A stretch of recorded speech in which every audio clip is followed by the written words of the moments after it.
the tunnel cause I see the light, and I'm about to give it everything I got in spite of all of my fears and all of my tears. I'm about to switch it up and start to change the gears. Definitely go all out. Ain't no time for me to postpone and say not now. It's a downhill trip with no brakes, bruh. Know what I was doing, so I counted all the stakes, bruh. Dream catcher, I ain't playing no stopping, no hell nah. It's a crazy high from doing this like all the day, bruh. I'm so addicted to it that I can't give it up, bruh. It already got me hooked, no way of letting go now. Just so you know, bruh, I'm a been running so long that I got shoes with no laces. Wishing of having a bunch of watches with a whole lot of different gold faces. Success coming soon and I can already taste it. Dream catcher, oh, it's bigger than you could ever imagine. So big that I'm wanting a mansion. Hope you're lucky enough that you could have one. It's a dream catcher, oh, it's bigger than you could ever imagine. So big that I'm wanting a mansion. Hope you're lucky enough that you could have one. I said dream catcher, oh, it's bigger than you could ever imagine. So big that I'm wanting a mansion. Hope you're lucky enough that you could have one. I said dream catcher, oh, it's bigger than you could ever imagine. So big that I'm wanting a mansion. Hope you're lucky enough that you could have one.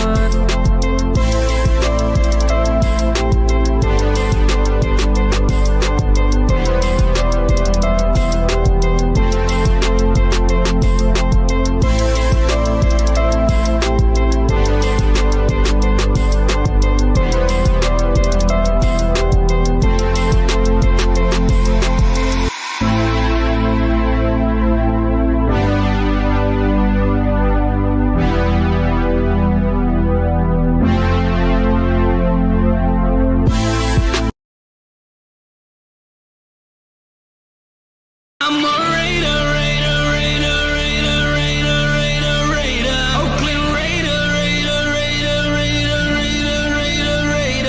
a Raider, Oakland Raider, I'm a Raider. Like old school John Madden, Rich Gannon, and Marcus Allen. Attitude like John Gruden. We got loyal fans, they all rooted. Yeah, that's the sound of it. Let me hear it again, show them how the town does it. When we come through, just win, baby, what we gon' do? Got the other team shaking cause we hitting hard.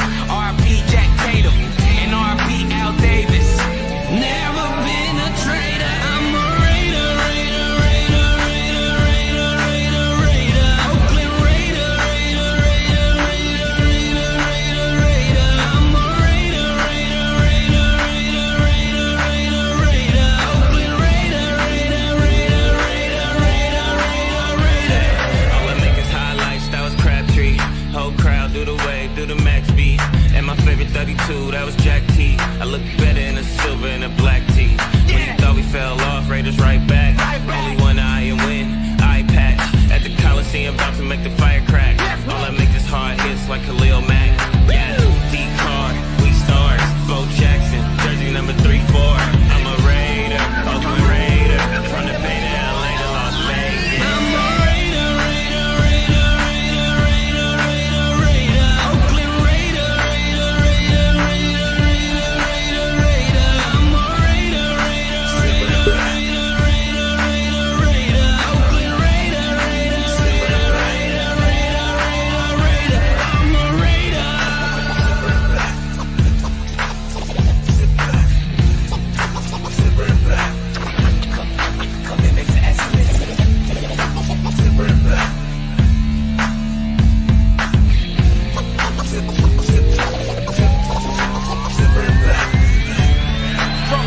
Intercepted in the end zone by Charles Woodson. Second career touchdown on a punt return. Can you believe it? Punt return by Tim Brown. The extra point is in. This was our finest hour. This was the finest hour in the history of the Oakland Raiders.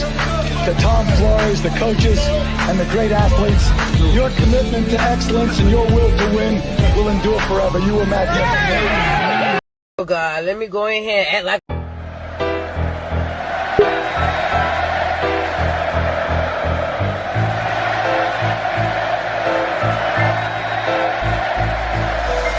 tight. Uh-oh. It's picked off. Oh, oh no. Unbelievable. Oh, wow. Incredible. Chandler Jones and wins the game for the Raiders.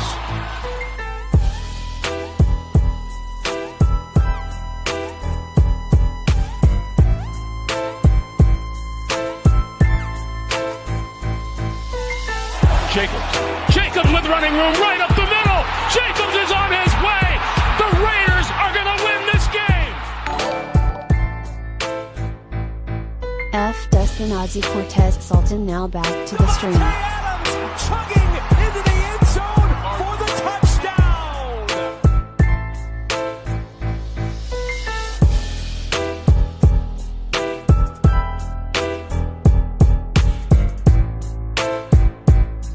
Oh, he fumbled again. He fumbled again. Robertson's got it.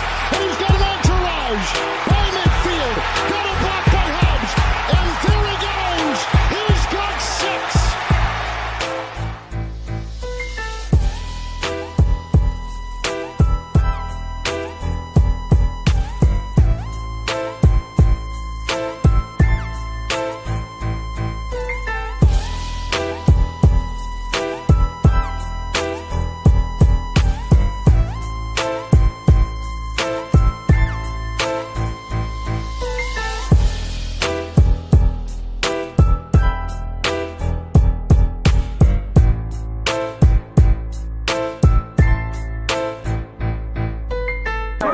When you have great coaches, then after you have great coaches, you get great players.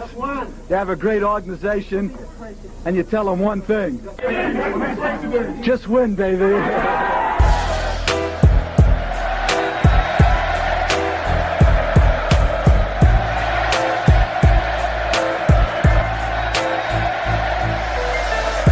Welcome to the Just Win Baby podcast.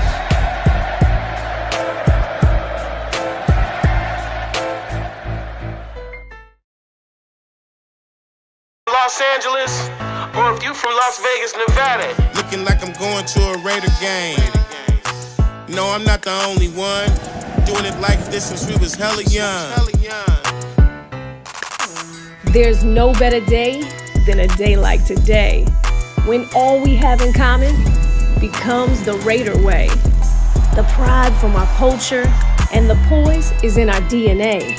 From Oakland to LA, now Las Vegas is on display. Our passion ain't no mystery. We've been representing since 1960. Las Vegas, let me hear you holler. Oakland, California, all the way through Nevada. Yeah, it's a blackout. Knock the lights out. I'm in the stands, pull the mic out. We're not just one city, we're one nation. It's a silver and black thing. You know what's up. When you see the shield, it's time to pull up. Oh, what is going on, Raider Nation, man? Welcome to another edition of the Just Win Baby podcast, man. I'm your host, RaiderBen, man, joined in with my co-host, Pizzle.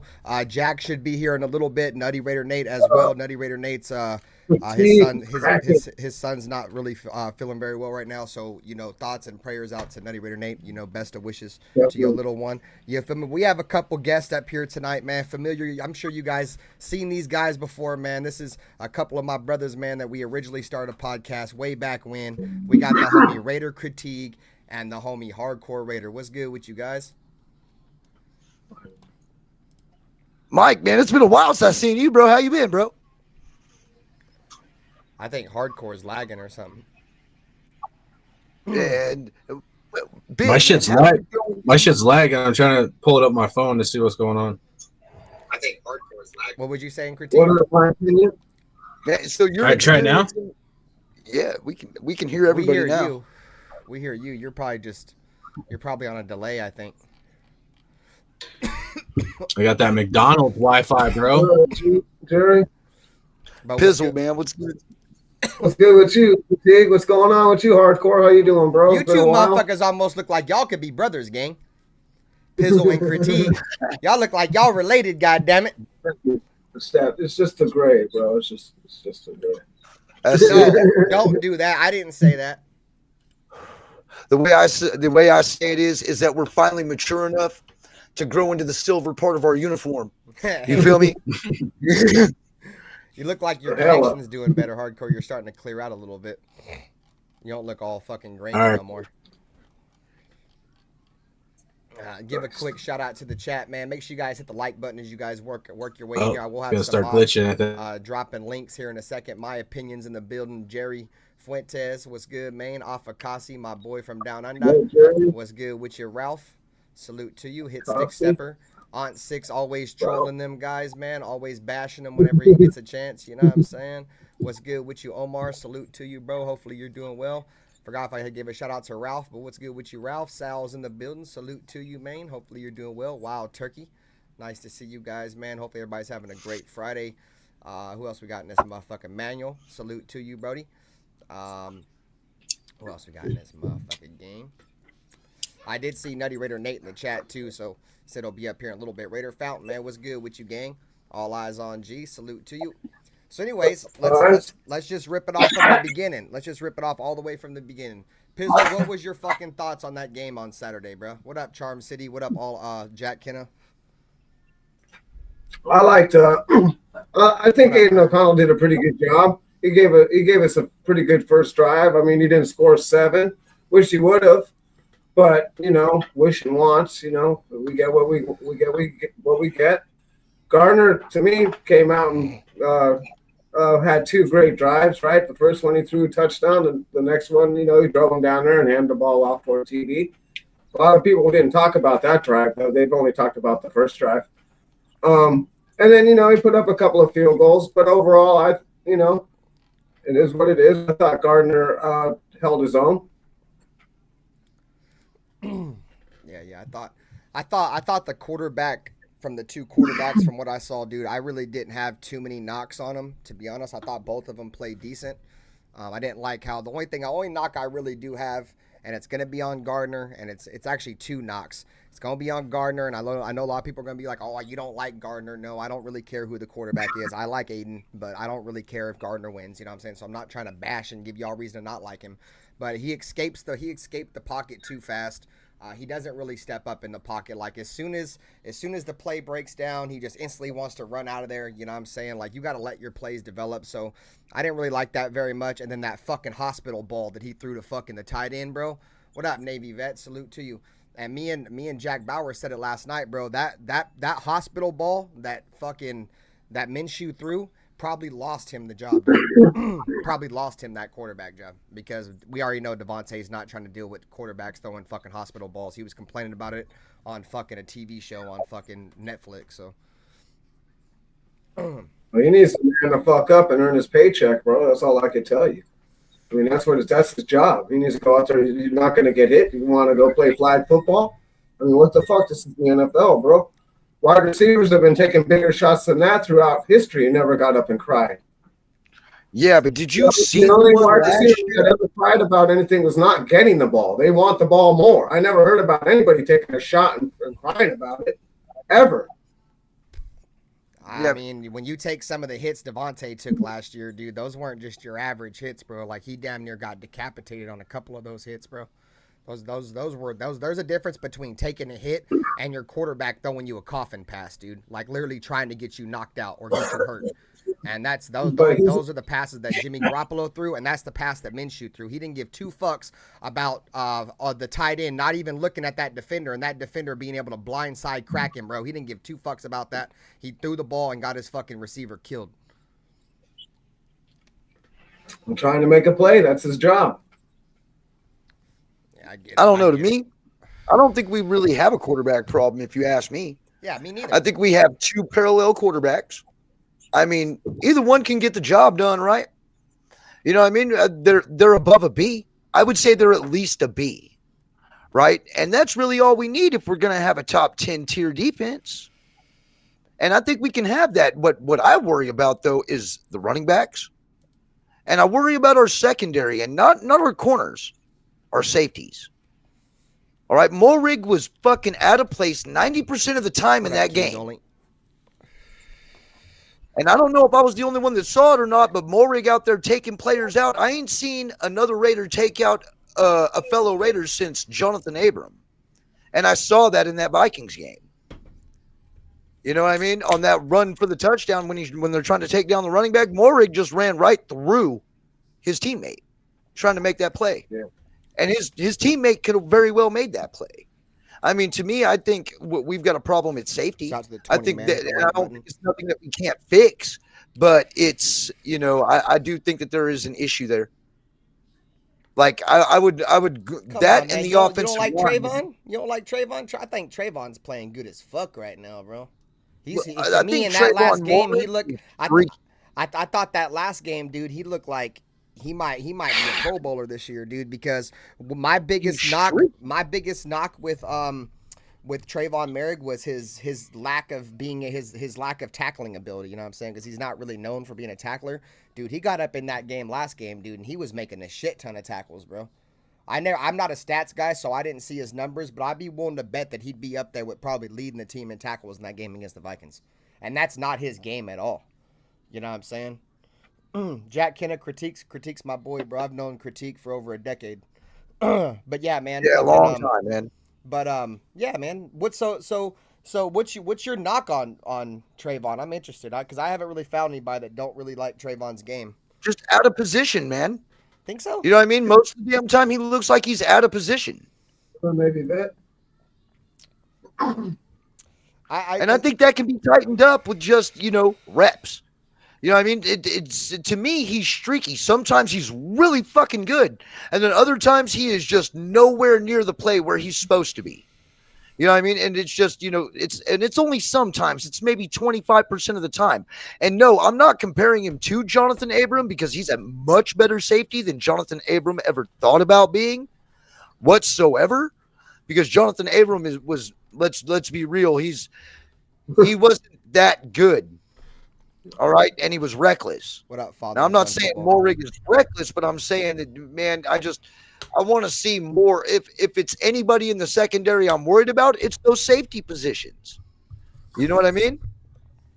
Yeah, Kings only. That's a great comment, bro, because that fucking play that Jacorian Bennett made on that 4th down, bro, that gave me a little bit of hope, dude.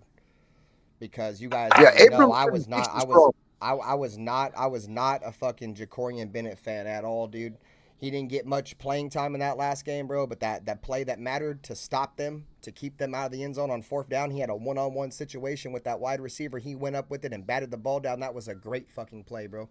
That's probably the best play I've ever seen Jacorian Bennett make, dude.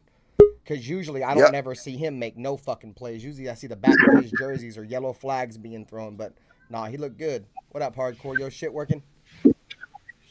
Yeah, it's been wigging out, bro. You gotta blow the roaches. Hopefully it's better now. Can you hear me? Shit. Yeah, I hear you.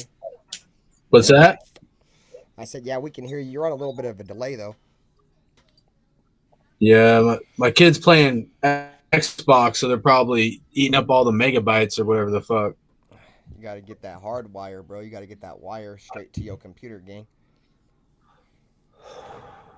Yeah, that's what I do, or I can't game at all. Yeah, I try to use the Wi-Fi or anything like that. It fucking will not let me game unless I hardwire it in. Nah, you know. Real.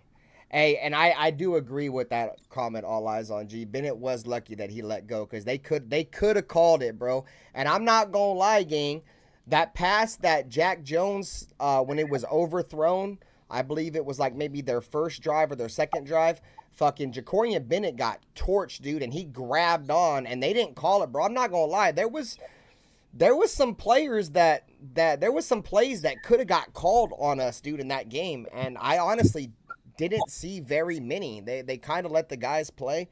You know, that one play on 3rd down before the 4th down, Trayvon Merrick made a great play on the ball, but he kind of got a little handsy too. You know what I mean?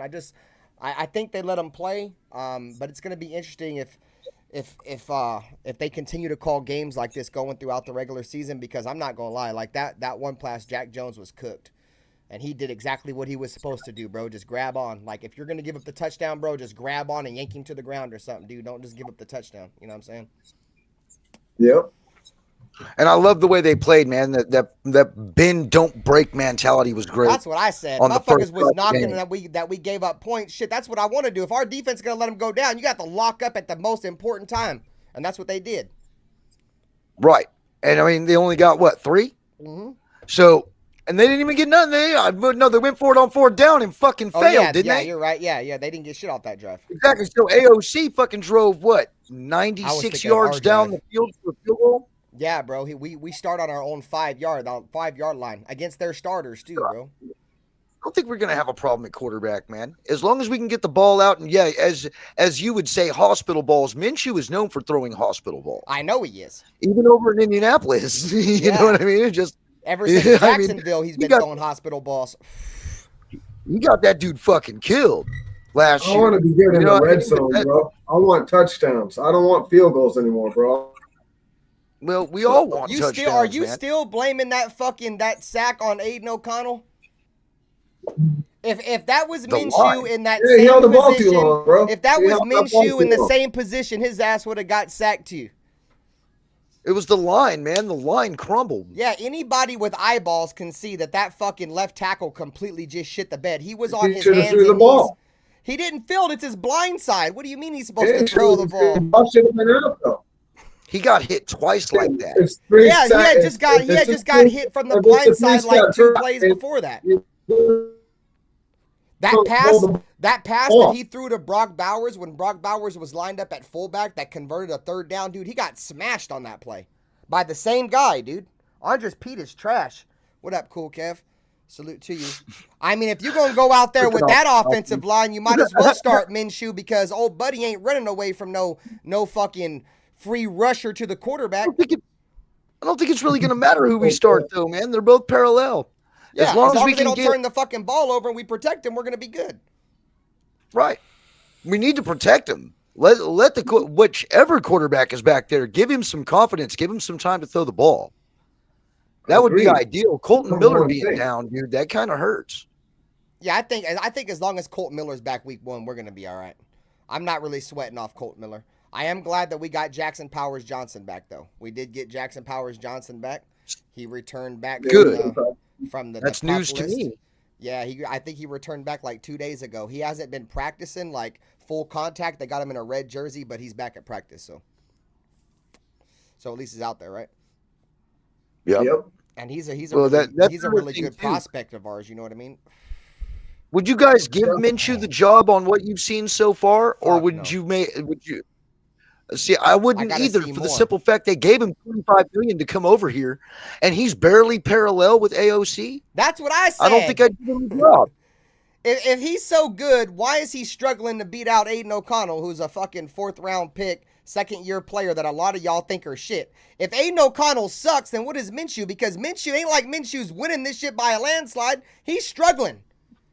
So, you feel me? Like, so are we just comparing shit salad to shit soup? Like, what do you like? What do you prefer? Because both of them are shit? Like, is that what we're doing? You just get your choice. You either get it in a salad form or a shit form or soup form. Like, I don't know. I just don't feel like if you gonna sit here and try to say Aiden O'Connell ain't shit, but you rooting for Minshew, and Minshew can't even really beat this dude out. It's taken damn near the entire preseason. I mean, I don't. I mean, like I was saying, though, I mean, they're not the greatest of quarterbacks, but I mean, I would say 21 and 25. You know, I mean, they're not the greatest of quarterbacks, but you can win games with them. You think they're 21 through 25? I think they're like 29 and 30. They're 25 through 29. I think, bro. We got probably the worst quarterback room in the league just based off what we've seen, because we don't know what none of these dudes can do. Like we have sample size with Aiden, but Gardner's never really been a starter. If you look at the ranking, the NFL ranking on starting quarterbacks, bro, they're both at the bottom, like 31, 32. Yep. You know what I'm saying? I feel like Aiden O'Connell's better than Daniel Jones. So there is a lot of quarterbacks, if I knew them all, that I think Aiden O'Connell and Gardner Minshew's better than. But I'd have to see him in front of me. Oh, man, we got the Jack in the building. What's good with you, game? My boys. How we doing? What's up, on, man? Jack? How y'all feeling today? That's why I'm saying, Kings only. They both mid as fuck, boy. Shit, we coolin', They're bro? both mid. Exactly. I mean, they are. They're both mid. But I still think you can shit win going on, with and quarterback. hardcore Raiders connections kind of fucked up, so. But we just cooling. But hey, kind of free balling right now. Hell yeah. Ern's been saying it in the chat. You know what I'm saying? I mean, it's like Fucking, we always thought the grass was greener on the other side, bro. Well, and here we are I back. never like 100% believed it was the grass was greener on the other side. I just wanted to see something different, bro. Like I was just tired of seeing the same old shit, bro. But the problem is that the difference that we're seeing, I hope to God we see something different this year. But the difference that we're seeing is the same thing we were seeing back in 2007, 2008, 2009, 2010, 2011. We have to hope that we can do like Jason Campbell. Then we started winning again. We have to do like have to hope that we can turn out and be something like the Dolphins did, bro. The Dolphins gave Ryan Tannehill 9 seasons, bro. Never worked out. They let him go. They had a couple stopgap players. They had Ryan Fitzpatrick there, and then eventually they were able to get themselves a quarterback. We just had, and they were able to look where they're at now. We just got to hope that we can follow that same path, because the Miami Dolphins were in the same exact scenario with Tannehill. Like, Tannehill was decent. It was the best quarterback they've had in a while, and the Miami Dolphins have never really had quarterback since Marino. You know what I'm saying? So would it be safe to say that you would say? They had Chad Pennington for a little bit. That our Garner Minshew is more like their Ryan Fitzpatrick? Yeah, or you could say something like that. Somebody? Because they found a stopgap player to keep them, you know what I'm saying, afloat to where they weren't really that bad. They were able to be competitive, but they were still at one point able to get themselves in position to draft a quarterback. So that's all we can try to do right now, bro. We have to hope our story goes that way, because if this is another option. Me and Jack's been talking about this. If the Raiders this year, say we get 8 or 9, 10 wins, whatever, say we make the playoffs, we barely miss or whatever, we're gonna have like a middle of the fucking pack draft pick, right? Like 18, 20, somewhere in there. We're not gonna be able to get a quarterback there. You know what I'm saying? So if the Cowboys let Dak Prescott walk, bro, I think the Raiders are gonna be all in on Dak Prescott next year, bro. And bring him in and compete with Patrick Mahomes. 100%. It makes too much sense, bro. It makes too much sense. Hey, I'm down here in Texas, and there was actually a story this morning on Google from, I believe it was Cowboys something or other. It was some fucking Cowboys fucking network, but they were talking about Dak Prescott possibly being traded to the Raiders, and the Raiders being the first team to pay $60 million for a free agent quarterback. $60 million a year. Because Dak is unhappy as fuck with Dallas. Yeah, so like that's all I hear down here in Texas. Play there neither no more. And CD Lamb doesn't want to play here either because they won't pay him. Yep. So Jerry Jones is doing what Jerry Jones does, running off his best players. We'll be glad to take him. Right? What up, Nash, bud? Hey, shout out to the 30 man with the like button, man. Appreciate you. Hey, Raider Paul. Hey, sorry, Jack. Let me just say this real quick. Hey, Raider Paul, dude, you had me crying over there on Dustin's show the other night, bro. Dude, Paul was trolling Dustin so hard, dude. Like, Dustin did a family-friendly, it's supposed to be family-friendly now, right, dude? But he just be cranking off and just ranting on people, bro. Like, Raider Paul had him all up in his feelers, dude. I was just sitting there crying, bro. Just crying, dude. It was the funniest thing ever, bro. You're talking family-friendly Dustin? Yeah, bro. This guy? He started a new channel, and he named it, he made it a family-friendly show. It was going good for a couple of weeks, but that boy just went on a tangent the other night, boy. He had a co-host up there, right? It's like the second time I seen him on his show, and they were trying to talk football, bro, and he kept going off on Raider Paul so much, that dude just left. He's like, bro, you ain't even talking about football no more. He completely just destroyed the show, bro. I was crying, dude. I was crying. All right, Raider Paul. I'm just like, Paul, why don't you just, I'm thinking about like Dustin, why don't you just ban him, dude? Like, if he's making you that mad. But he didn't ban him. Raider P was getting in his feelers. He was like, I'll pull up to a game and we can fight right now. And that shit had me crying, bro. I was fucking crying. Anyways, Jack Bauer, go ahead, bro. I'm sorry, dude. Oh, no, it's all good, man. Raider politics. But, that part. I was gonna say because I think I ain't got nothing. I heard Raider. Dustin. I was just saying. But go ahead. No, I was just piggybacking off what Critique was saying about, you know, like CD Lamb and him not getting paid and stuff like that.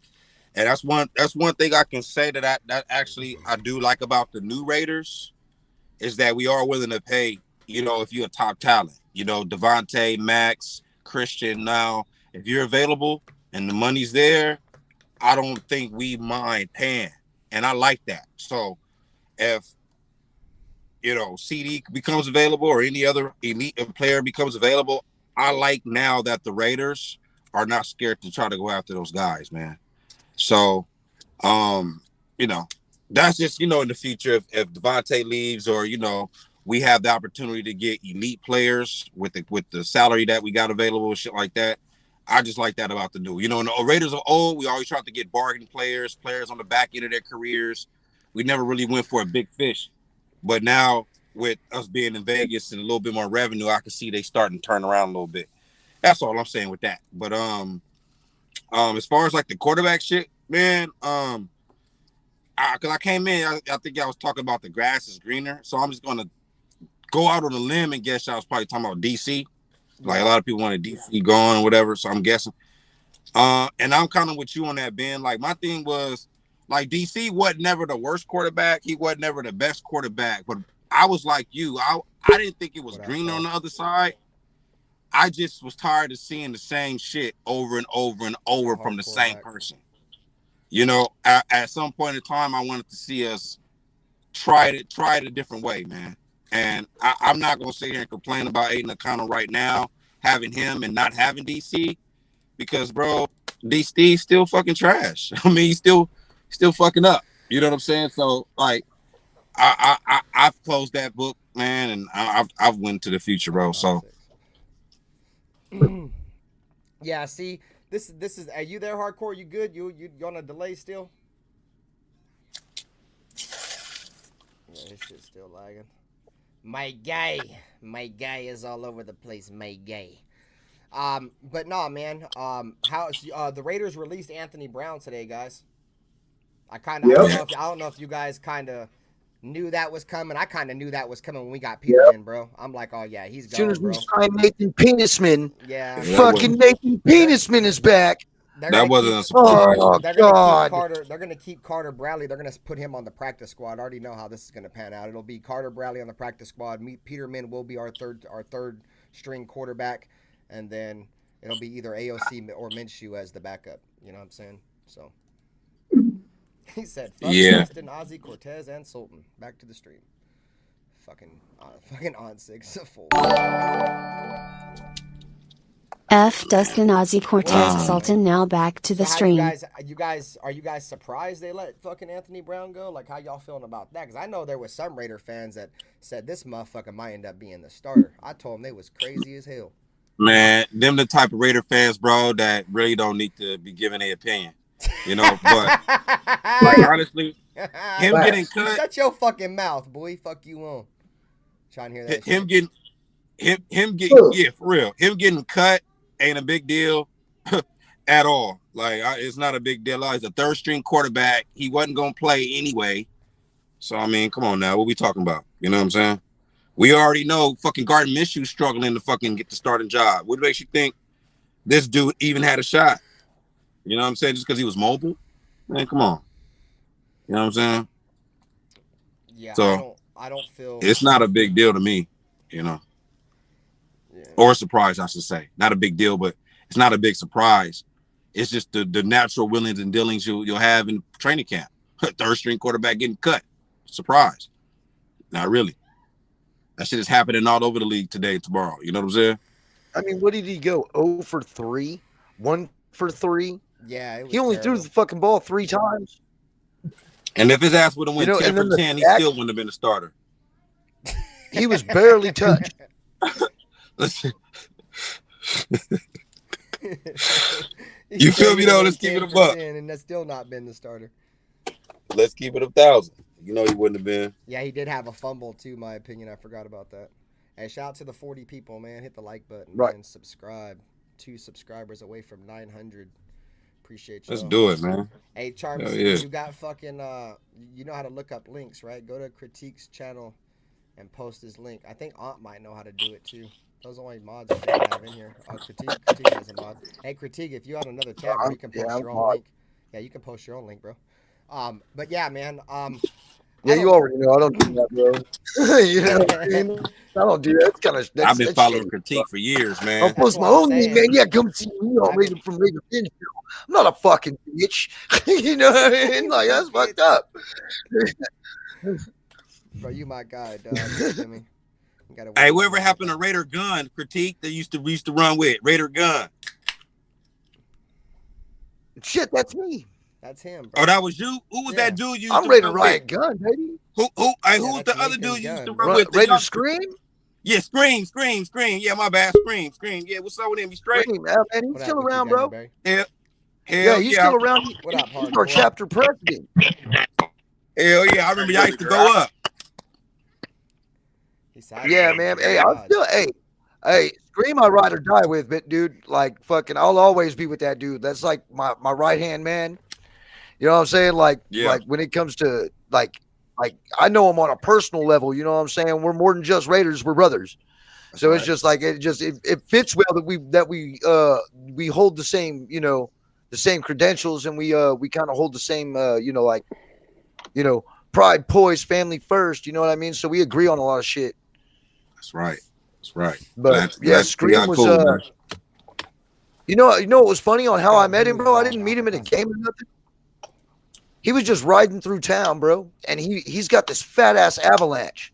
It's all rated the fuck out, right?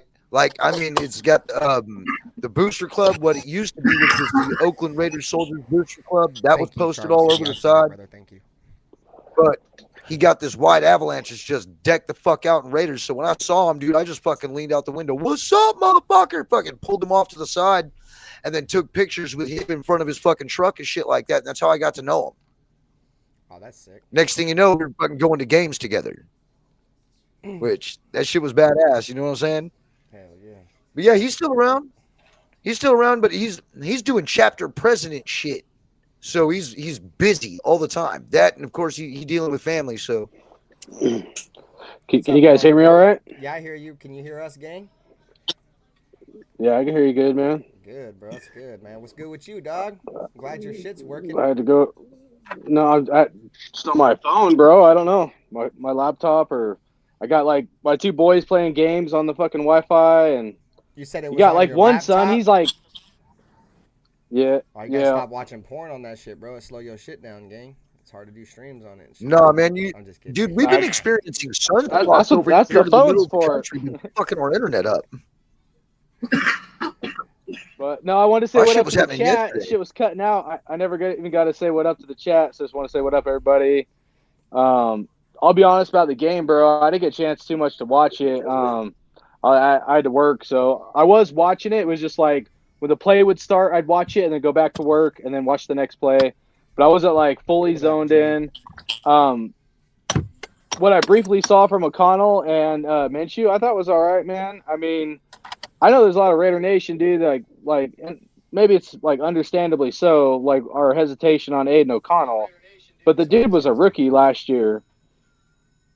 And you know what I mean? Like, we don't know what we have in this guy. I'm not saying he's going to be like Tom Brady, but I feel like we're throwing him out like before we even give him a shot. You know what I mean? He didn't really have a chance with the number ones last year. I think there's, he's like thrown into the mix, when Khalil Mack sacks his ass 6 times and then, had a nice awakening to the NFL or whatnot.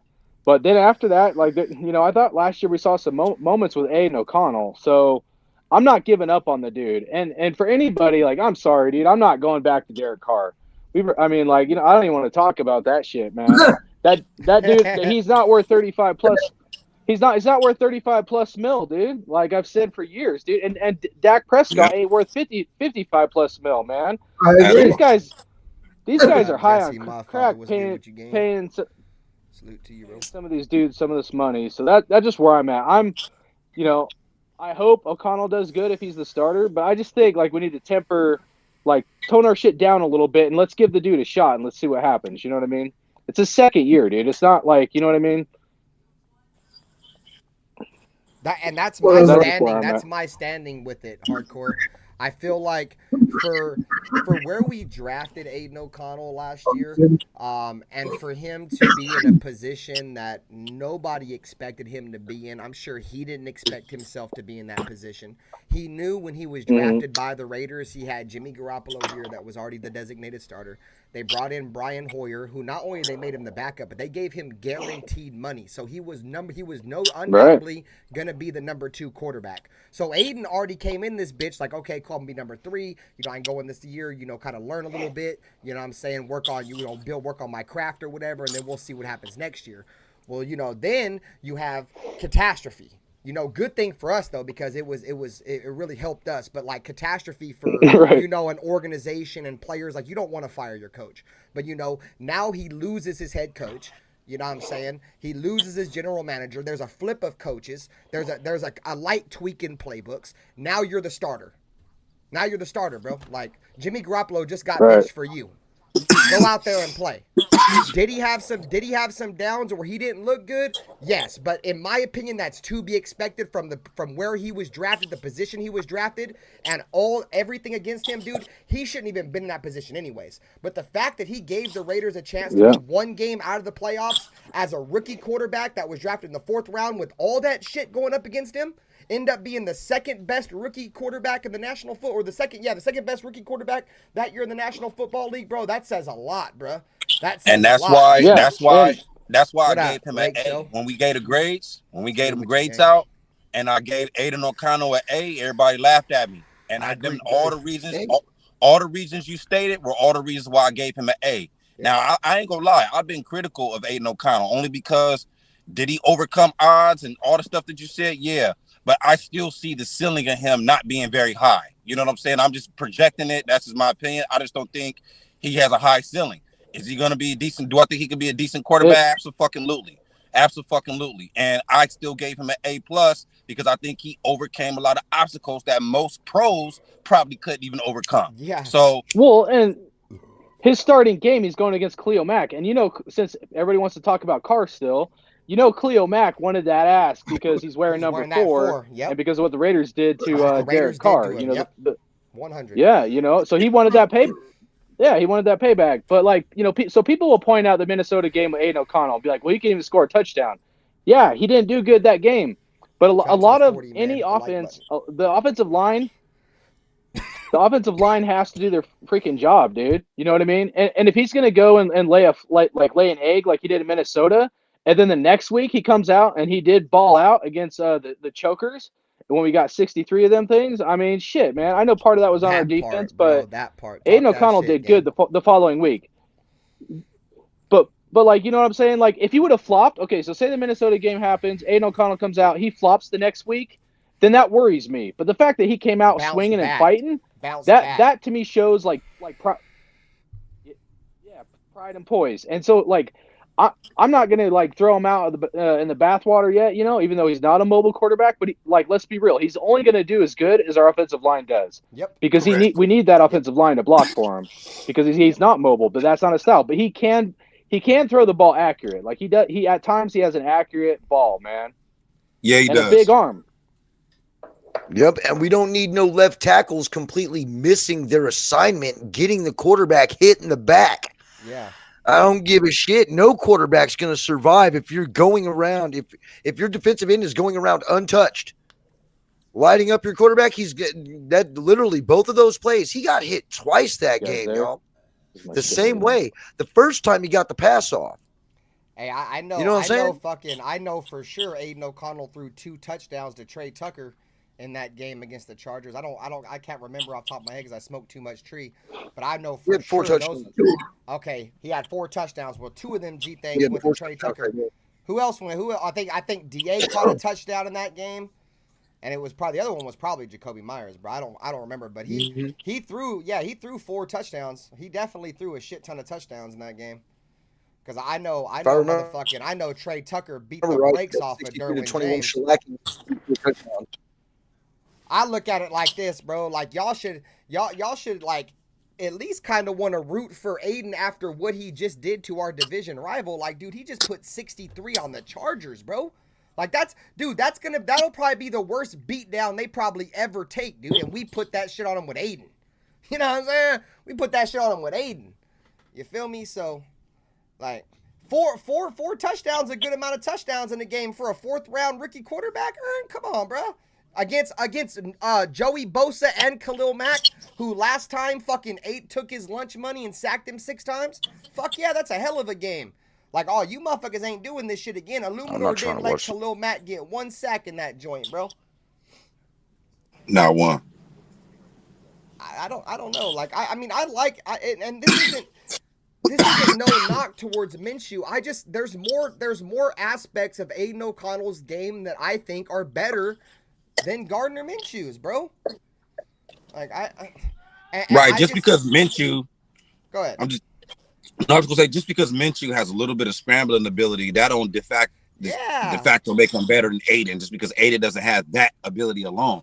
Aiden's accuracy, bro, and ball placement, pause, and his ability to throw the ball, to me, it's worth more than Minshew's ability to buy a little bit more time. Because what does he do when he buys a little bit more time? Is he doing anything with it? Nah, not really. Not really. So what's the point?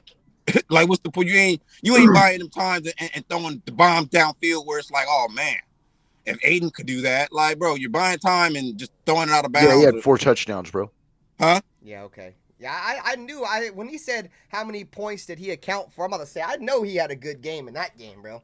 I know for sure he threw the 2 tutties to Trey Tucker, because Trey Tucker is one of my favorite players on the team, dude. No, I'm talking about Minshew, man. No, I know he was just talking because he was sacked. We were talking about he went and looked up how many touchdowns that fucking AOC threw against the Chargers when he scored 6. Oh, got you. Okay, got you. Yeah, he had a 77.4 QBR with a 120.7 rating. Yeah, I ain't trying to hear. He was sacked once for 6 yards, 4 touchdowns, no interceptions at a 7.3 yard average per pass. Devontae Adams was the leading receiver at 8 receptions for 101 yards, 1 touchdown. Trey Tucker had 2 touchdowns, and then to balance it off, Michael Mayer had a touchdown, and so did Jacoby Myers. 28 out of 63, but Jacoby Myers threw to Michael Mayer. 28 out of 63 is damn near half the points, my opinion. You know what I'm saying? That's damn near half the points. Yeah. So that's actually good. And I'm just saying I don't know if he's trying to use that to slander Aiden O'Connell, bro, but like that's good, bro. Oh no, I mean, the guy was actually he did well in that game. Now, if you go look up what he did against Minnesota. My bad. If you look at what he did against Minnesota, it was nothing like that. Yeah, everybody's going to have those types of growing pains. You know what I mean? Not everybody's going to be perfect every fucking game. I don't care. And quarterback is the hardest position to play. My bad. I was just snapping on my opinion. That motherfucker be trolling. He's starting to get good at this shit, bro. He's starting to troll me and shit. Fucking. Yeah, my opinion is great though, dude. That motherfucker's always been talking shit to me. He ain't never really be getting me. That motherfucker been getting me the last couple of days. What up, Ralph? Dre, what's up? Fuck off, Ralph. No, I love you, Ray. Earn, my opinion. Man, all y'all up in here. Jack Kenna. Appreciate all y'all for showing up, man. But I mean, really, should our questions even be about the quarterback? I mean, I understand our offensive line. I think any quarterback. Last week, the Dallas Cowboys played the Rams, and yes, Stinson Bennett won, and the Rams won, and that's all that matters, right? But Stinson Bennett threw 4 interceptions in that game. So this is an opportunistic defense that is definitely going to be trying to make some plays on these quarterbacks. So I think that's definitely something we got to look forward to, bro. And I don't know. We got to run the ball better. But anyways, Critique, what was you saying? I remember that, Raider Paul. Yeah, that was the first time. That was his starting game. But I'll be honest, man. I'm comfortable with this quarterback room. I'm comfortable with him because at least it's not Jimmy G. Thank God it's not Jimmy G.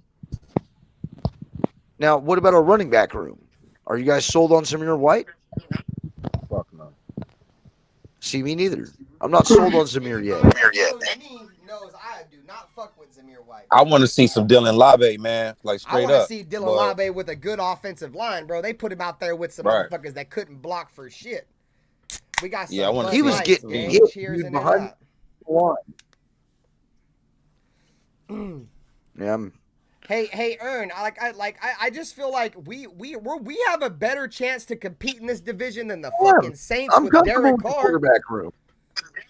The Saints I ain't mean, got no am I fucking as shot comfortable in as I that would be division. knowing With that we got Derek ain't got a fucking shot. Well, I can say this. I would be more comfortable. Everybody knows how much of a Somebody's in my Derek Carr fan backstage. I am. Maybe I'd that's be more hardcore. My comfortable bad, if hardcore. I didn't know you if were back DC there, man. was in the Sorry. quarterback room because I know that it would be a definitive starter. Right? Oh, you're good. I just I mean, honestly, though, downloading the app. Okay. I mean, we got to work with what we've got. And yeah, what we've got is Garner Minshew and Aiden O'Connell. And I think Aiden O'Connell's better than Garner Minshew, in my opinion. You know, I know Ern doesn't agree. That's why I love him being my co-host, because he can fucking blast me every time fucking I disagree with him. Uh-oh. So I'm cool with start that. cracking. We got the nutty one in here. What's good with you, Gain? Nutty Nate. Man, I'll be right back. What's good with you, bro? my What's up, dog Nate? Benther, Jack, Pizzle, Hardcore, Critique, the legends, the fucking legends. Good to see you guys, dudes. Cooling For Game. sure. What's up, bro? Cheers, man. Hell yeah. I just can't see how nobody could win with this team. I mean, either one of these. I got a piss, dude. Go ahead. This roster is, even last year, how do you not win? Like, how are you not winning games? The fucking roster is loaded. And it just shows how shitty the quarterback play is, bro. To me, like, we got we always have a loaded roster. We've always been underachieving at the quarterback position, in my opinion.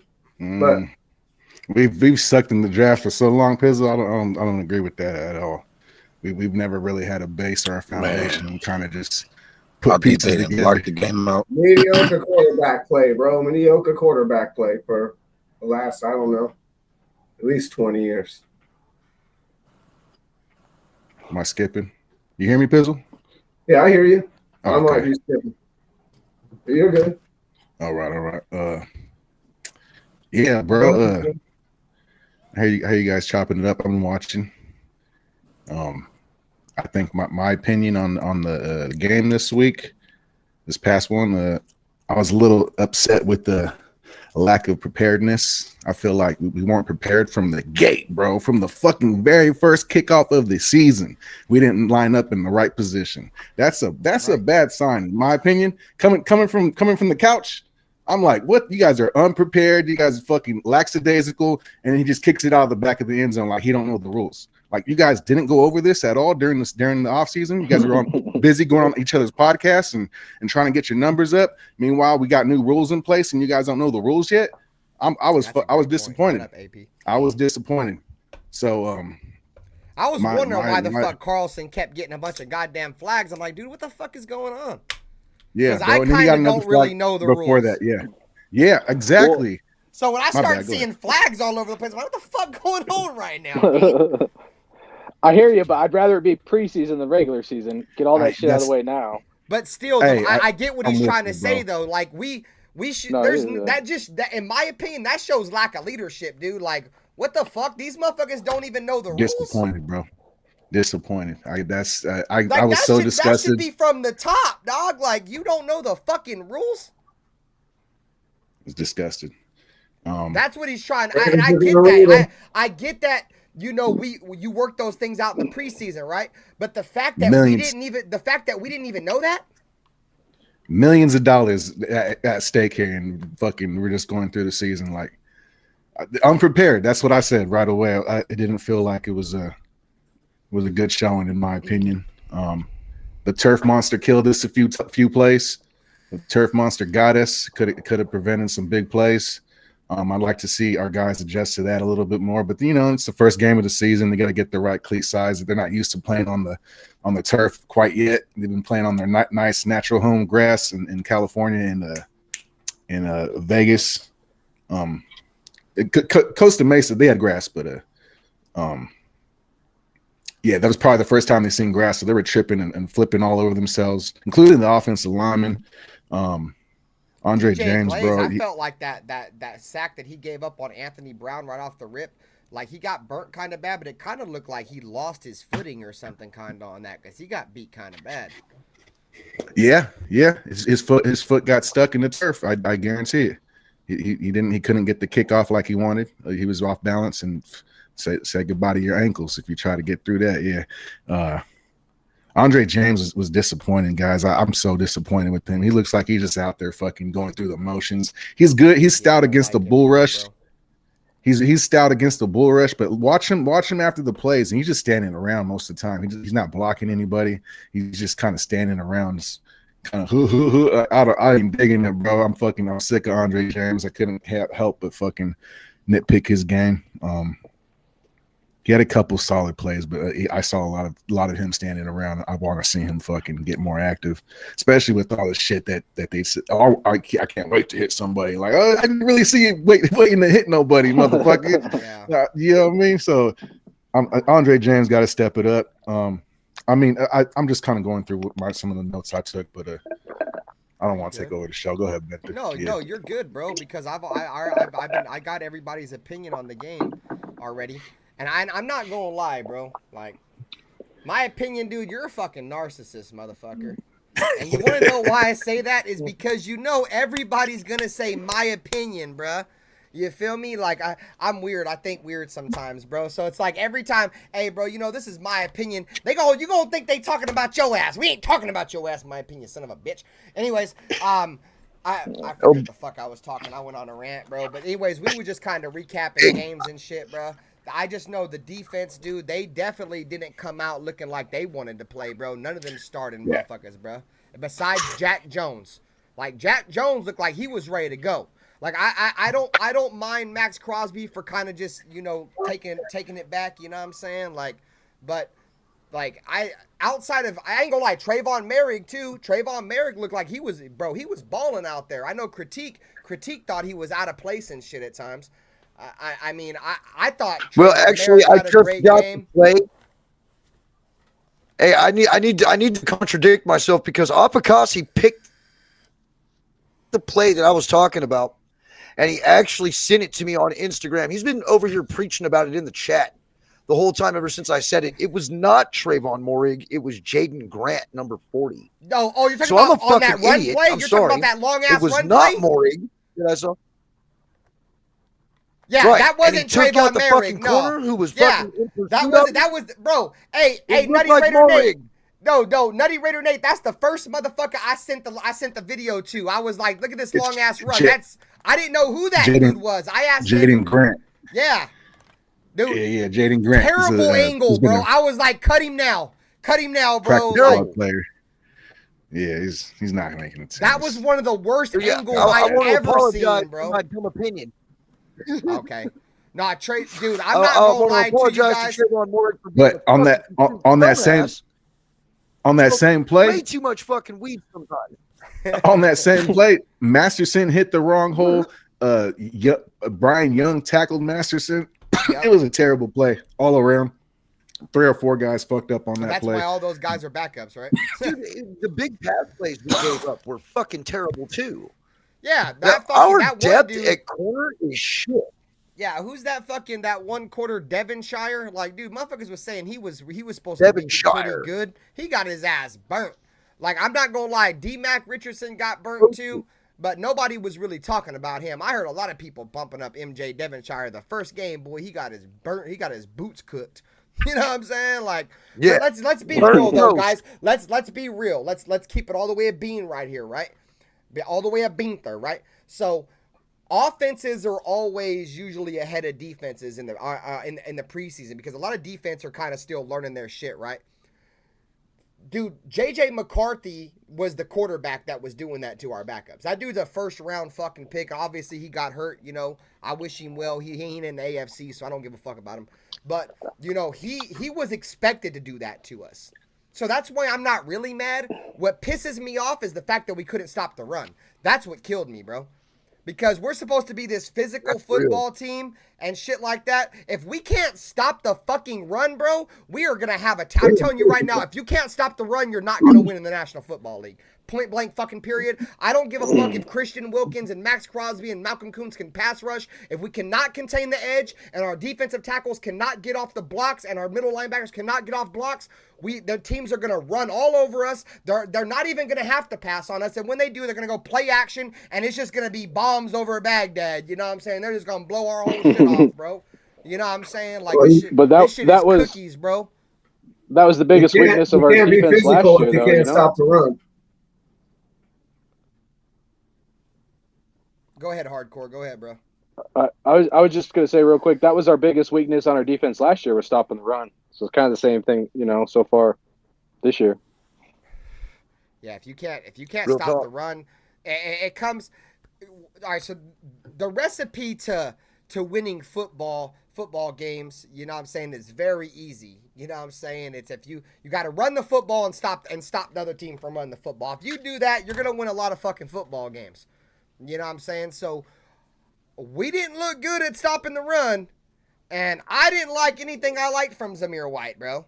Like, once again, our offensive line was opening up massive holes, bro. I seen the holes just boom, fucking splitting the Red Sea, you know what I'm saying? Zamir White runs through that. Zamir White runs through there and runs straight into somebody. Bow, knocks himself out. Like, god damn, Zamir White. Bro, dude, I see that. I can't stand Zamir White, bro. Like, respectfully, I'm not trying to attack him. Bro, dude, he's got no eyeballs, dude. He's fucking blind. He's been working out. He's got to test those I've been guns. telling y'all, this motherfucking Zamir White will hit a street lamp in the middle of the desert, bro. Like, just bow, run right into that motherfucker, bro. He is blind as shit, bro. I'm trying to tell you, dude.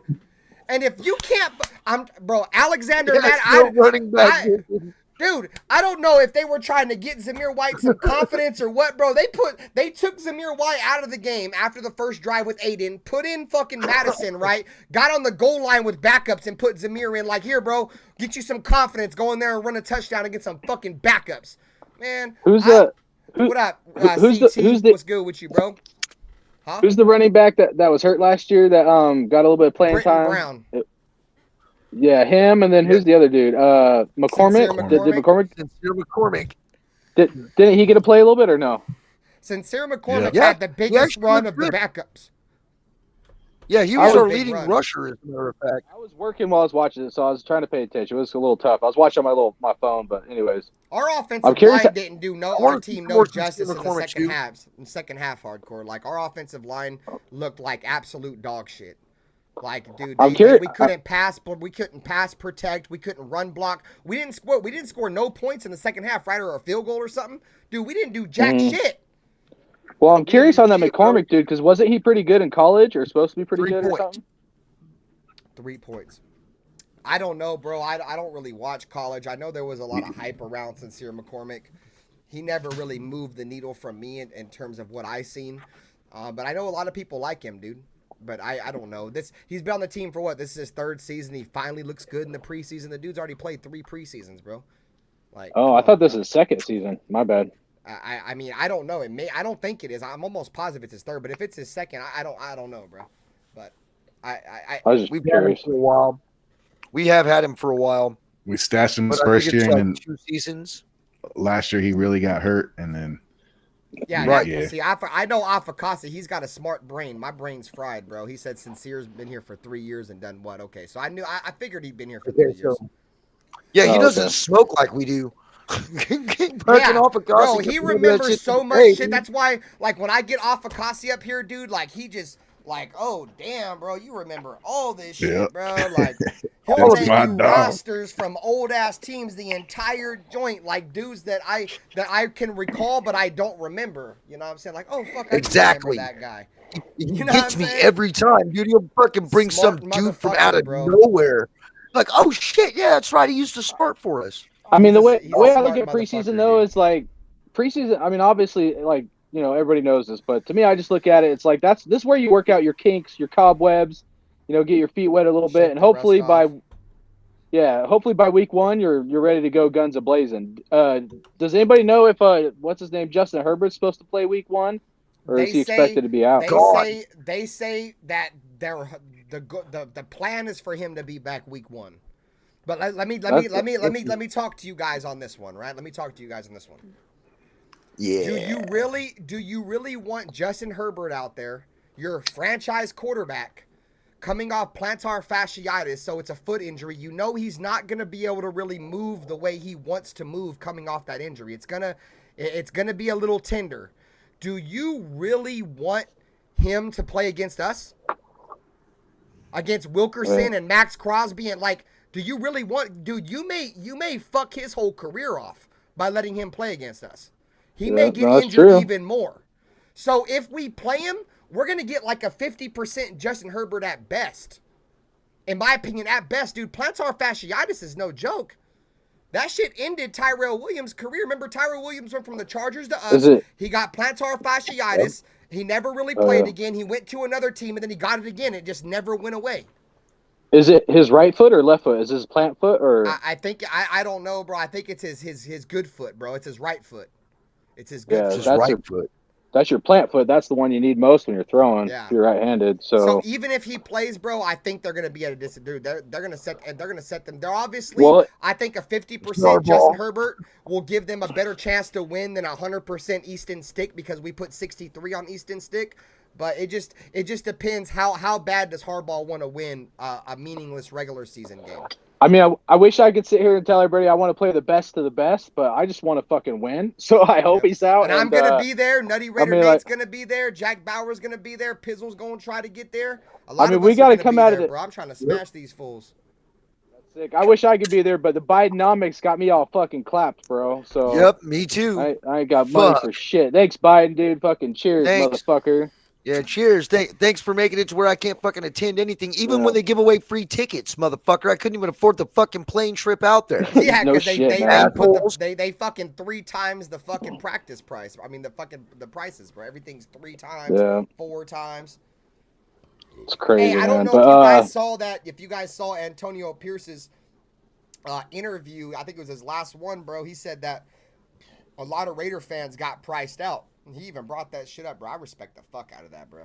Yep, I respect that, dude. He brought that shit up. He's like, dude, he's like, when they came, I don't know it verbatim, but pretty much what he said, when they came out here, a lot of people from California can't afford it. You know what I'm saying? Yeah, exactly. Mark Davis probably voted for Biden. That's why we can't afford any of this shit, bro. Anyways, the last thing I just want to wrap up on the Herbert thing. I just think we got to come out of the gate swinging. I know it's like a little bit further down the road when regular season starts, but we at least have to go like 2-3. Our first 3 games, we got to figure out a way to win 2 of them. And Baltimore, that's a tall order. I don't know if we're ready to take on that beast.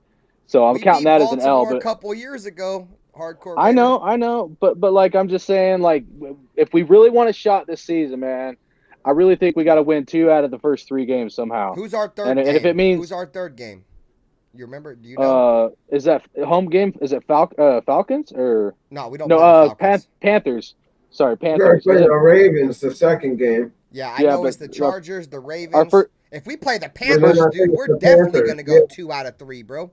If we lose the Panthers, we definitely ain't ready, bro. We ain't ready. But so if we can do that, I think we got a shot at 10-7. You know, that might be a little aggressive, but. If we want a chance at 10-7 to make the playoffs, I really think we got to win the first 2 out of the first 3 games. Bro, I ain't gonna hold you, gang. I don't know what my prediction is. I can't agree with that. I don't know what my prediction was, bro, but I could honestly see the Raiders winning the first 2 games, bro. Like I'm not worried about Lamar. I've seen Max Crosby chase down Lamar in person. And that game, bro, like that's the game where motherfuckers really didn't know how fast Max was, bro. And if we win the first 2, Jackson tried to run away from Max Crosby, bro. And Max Crosby caught his dumb ass. He didn't get no yards. Max Crosby stripped Lamar Jackson, bro. He already know what's coming with Max. Like he better hope he can run. Like they don't scare me, bro. Like they got Derrick Henry. Yeah, Derrick Henry's good, bro, but he's kind of old. You know, he's getting up there in age. You know, and in my opinion, I feel like the Raiders have always, played better against the power running backs and them little shifty motherfuckers. The shifty motherfuckers are the ones that cook us. The power backs, I feel like we kind of hold our own against. And who's Yeah, their the Joe wide Mixons of the receivers? world. Who's their wide receivers? Like, I don't know, dude. I think that's Zay Flowers or something, I think. Yeah. yeah. They got Yeah. Zay Flowers. Did they bring Flowers. Odell back? No, Odell ain't there no more. I know No, they they got got, Mark Andrews, that tight end. He's a problem. Henry, the running back. Yeah, I was talking about Derrick Henry. Yeah, which has always been our problem, Yeah. though. Not only Oh, my stopping bad. the run, Oh, but no, you're stopping anything going down the middle. Tight think we're ends gonna eat compete with us Baltimore. alive. And I would like to see improvement this year on covering tight ends, shutting down the tight end. It's been a Odell's in fucking Miami, problem okay. for us for like damn near 40 years. We haven't been able to shut down a tight end to save our life in 40 years. And yep. I mean, Trayvon Morrig stepped up his game last year. I felt like. Do you guys think that Trayvon Morrig did pretty good last year? I've always Well, let's been a hope he does it Trayvon again this Merrick. year. If you've been watching my channel, dog, I'm a huge fan of Trayvon Merrick. I was super excited when we drafted him. You know, he had a you know, somewhat of a bad sophomore season, but there's a lot of aspects that went into that. You know what I'm saying? Like he got a new defense. His scheme was changed. Like when he was originally drafted, he was drafted to be a single high safety in Gus Bradley's cover 3 system out of TCU, which is what he ran. So in his sophomore season is when we brought in Patrick Graham and Josh McDaniels, and he was put in a cover 2 system, and he switched positions from free safety to strong safety. So now he's learning a new defense. He's switching positions, and then he fucks his hip up in the preseason or like week 1.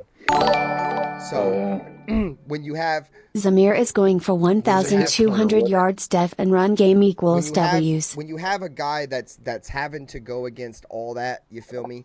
And the fact that, you know, a lot of players, they have sophomore slumps. You know what I mean? A lot of guys, when they come out in their second season, because Trayvon Merrick never really hit a rookie wall. He played lights out his rookie season. When you have bad hips, what up, D Menace? When you have bad hips, that doesn't favor you, especially as a safety, bro, because you got to be able to flip your hips and run. And he couldn't do that with that hip injury. You know, last season, the season that just passed, you seen him, he was healthy. Second year in the system. Second year in the position. Did he have a cast on? Yeah, but I mean, year before. Yeah, played with a cast on and did excellently well with that cast. Yeah, so I'm not really tripping off the cast. I'm more tripping off that hip injury because I've seen Tyvon Branch, bro, make interceptions with casts on. You know what I'm saying? Y'all remember Tyvon Branch, his first interception in his career against Kansas City, had a cast on his hand. Yeah. So, but it was the hip injury that was the huge proponent of why Trayvon Merrick had a bad year, in my opinion. You feel me? But now you're seeing he was scared of contact. Yeah, exactly. You're seeing, and what was a big flaw on Trayvon Merrick's game? He was afraid to tackle, right? Last year, you saw Trayvon Merrick healthy. He was tackling. He stayed healthy. He played, dude. I agree. How many deep plays did we give up last year? Not very many. We didn't get beat deep very often. You know what I'm saying? They did good. Yeah, they did good. I think Trayvon Merrick, bro, is an up and coming superstar in this league. I really do believe that. He's got to continue to develop, bro. Well, let me ask you this: there's 4 key players whose contracts coming up: Trayvon Morrig, Nate Hobbs, Malcolm Kuntz, and then the linebacker. I don't know why I always forget his fucking name, but what's the linebacker? No, Spillane. Diablo. Oh, who? Diablo. Diablo. Yeah, Diablo's contract's coming up. Do you guys think we should, like, of all those guys? I don't know if you want to get into that, and I don't want to take over your show, man. But something I've thought about is, like, what are those guys, like, you want to keep, and should we offer any of those guys a contract early, like a Nate Hobbs or Trayvon Morrig? I have an opinion on it, but I'm curious what you guys I'm keeping think on that. Kuntz and I'm keeping Merrick, dude. Like the other dude, if we can't afford to keep him, he can walk. You know what I'm saying? But would you give him a contract early, like before the end of the season, you think? I would give Malcolm Kuntz a contract right now. Because I think Malcolm Kuntz is about to have a huge year, and he's going to have 10, 12 plus sacks this year. And if we don't sign him now, next year we're going to have to sign him. He's going to be like 20 plus million, 15 plus million if he hits Lord the open knows market. Tyree Wilson is not competing with him for that position. Yeah. No. Tyree Wilson doesn't even look like he's third string. Malcolm Kuntz. Go ahead. I I was just gonna say Tyree Wilson was hurt last year. It's his I don't second want to year. hear. We I don't know. want to hear none of that shit, bro. I don't want to hear that shit It either. took, hold on. It took Malcolm Kuntz like almost Malcolm 3 years Kuntz to was come on good the the day scene. he hit our roster, bro, but he got put in the doghouse, bro, for 2 years. Okay, you're right. You're right. I'm not gonna argue with you. I'm just saying. Let's He just never see what got Tyree hurt. Wilson. Please, I'm not please saying- don't argue with me about Tyree Wilson, dog, please. Dude, Tyree I know Wilson you're is still- dog shit, bro. He's I the know you're epitome still- of dog shit. He couldn't even go out there and compete against third stringers, bro, in that last game. Mad. I was waiting for somebody to bring up this Jalen conversation. Carter. I know you wanted Jalen. Hey, I got a pretty cool Jalen Carter football. He did card. make one good play. I should send it to you, but I'm rooting for Tyree Wilson too, Anthony Provincia, but I know he ain't gonna be shit. Just because I say he ain't gonna be shit, don't mean that I ain't rooting for him because I want to be wrong, gang. I want to be wrong, but I know I'm not. Me too. I know I'm not. I do. I bro. want to be wrong too. But I feel like this is another McDummy fuck up, and this was just one of the many McDummy fuck ups that he did while he was here. I don't want to blame it on And that reach Raider on critique this because guy. we blow first round picks. We've been blowing them before he came around. Yep, we're cursed when it comes to that. I apologize. We suck with first round picks. I distracted RaiderBen. All right, what were you gonna say after Kuntz though, bro? About if you were to give someone a contract or whatever. No, so my priority right now would be Kuntz because I think Kuntz has a better chance to have a breakout season than Merrick. I think Merrick's going to be really good. But the fact that Malcolm Kuntz has Christian Wilkins and Max Crosby on the same D-line, bro, he has a chance to really compete, dude. You know what I'm saying? Look at Tyree Wilson. He ain't even in the fucking play, dude. Look at him, dude. He's standing way the fuck back here. Look at the action, bro. Look what. Hold on. Let me put that on the big screen. Yeah. Tyree, dog. Good job, Nate. Put that back up, Nutty Raider Nate. Look Look at, bro. Look where the action's going on. That's Tyree Wilson right there, number 9. Look at, there it is. Look at him. What's he Not doing? even near the play. Not even trying to do jack fuck all, bro. He's over there building a campfire. Dude, look at him. No effort, He got moved bro. to safety. He got moved to safety. Or something. He got moved But to anyways, safety. back to the topic at hand. I would pay Malcolm Kuntz right now because the fact that he's got Christian Wilkins and Max Crosby on the D line, he's gonna have a chance to really be elite in this league, bro. He's gonna get a lot of single coverage. Oh yeah, that's where he got tossed around by a tight end. A tight end just threw him to the floor. Like, come on, bro. Pathetic. No way. Yeah, it's pathetic. That is. That's a top 10 pick. so cool. That's a top 10 pick. Gets I don't thrown around condone by that. a tight end. Hell no. By a tight end who's probably not even going to make the squad. Nope. Yeah. By the way, A tight end Nope. that probably ain't even going to make that team just threw Tyree Wilson to the ground, dude. That's pathetic, dude. he probably made the squad now. Now, yeah, that motherfucker Yeah, threw he Tyree probably Wilson. made the squad now. You got Ah. a goddamn right. We're gonna use you on special teams, boy. Hey, it's crazy. Like, bro, you just threw a top 10 pick to the ground, dude. That's 6'7", fucking with the fucking motherfucker got these long. You just throw his bitch ass. With the longest arms in the NFL and shit. God, bro, that's so bad. And I feel I hate it, guys. Like, I hate it, bro. But like, if you guys go back and like I posted it back on the channel, my reaction of Tyree Wilson being drafted, dude. We about to actually play that joint, gang. The entire fucking group, like everybody that was up there, dog, was getting ready to pop bottles, bro. I was crying, bro. I was crying when we drafted Tyree Wilson, bro. Like I was damn near in tears. So we'll go ahead and show you guys this video, bro. It was sickening, dude. And it's crazy because I feel like this about a lot of our draft picks. You know what I'm saying? Why you? Oh, good. No, go ahead. You're good, bro.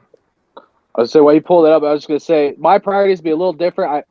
I like Kuntz, but I think he's gonna kind of hold out to see like how much money he can get. But That's I would why say we pay like him now. I hear you. My priority would be Nate Hobbs, and then Kuntz. So a little bit different order, but. All right, so let's go ahead and play And this. see, like with me, I would probably make a play for Malcolm Kuntz first, and then Morrig would be a short second. I don't know if I would try to re-sign Nate Hobbs, but I don't think he's a priority. Oh, this shit's gonna be priceless. I remember seeing Ben's reaction. Is this your reaction? Yeah. Yeah. Nice. Listen, look at everybody else and look at me. Don't you mic drop it? Don't you get off the? I quit, bro. I quit. Yeah, you stuck with that, Okay, so let's run it back one more time. Just listen. The 2023 NFL Draft. The Las Vegas Raiders select Tyree Wilson.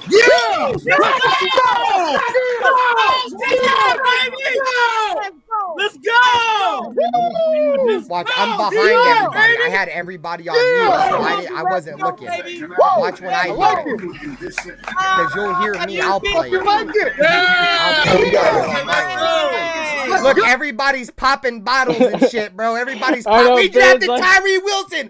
Bam, bam, pop bottles and shit. Let's go. Now watch me. Now watch me. Look at me. You got your head in your hand. You know. Because I already knew.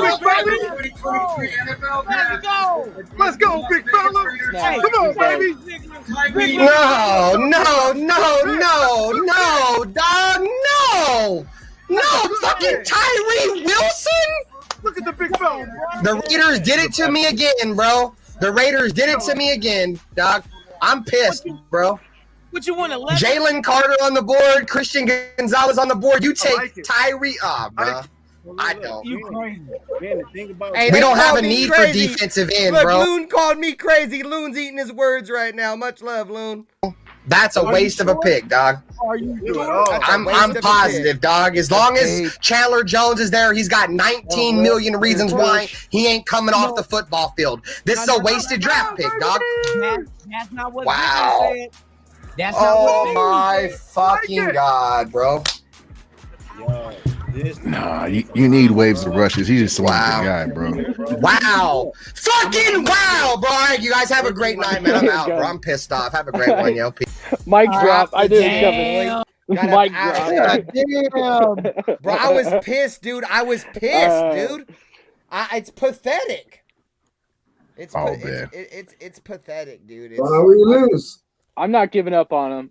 I gave up on him the moment we drafted him, dude. Because I watched his film, dude, and he's not that good, dude. He's definitely not worthy of a top 10 pick. Maybe if we drafted him later in the first round, like in the 20s or later, maybe. But top 10, no, dude.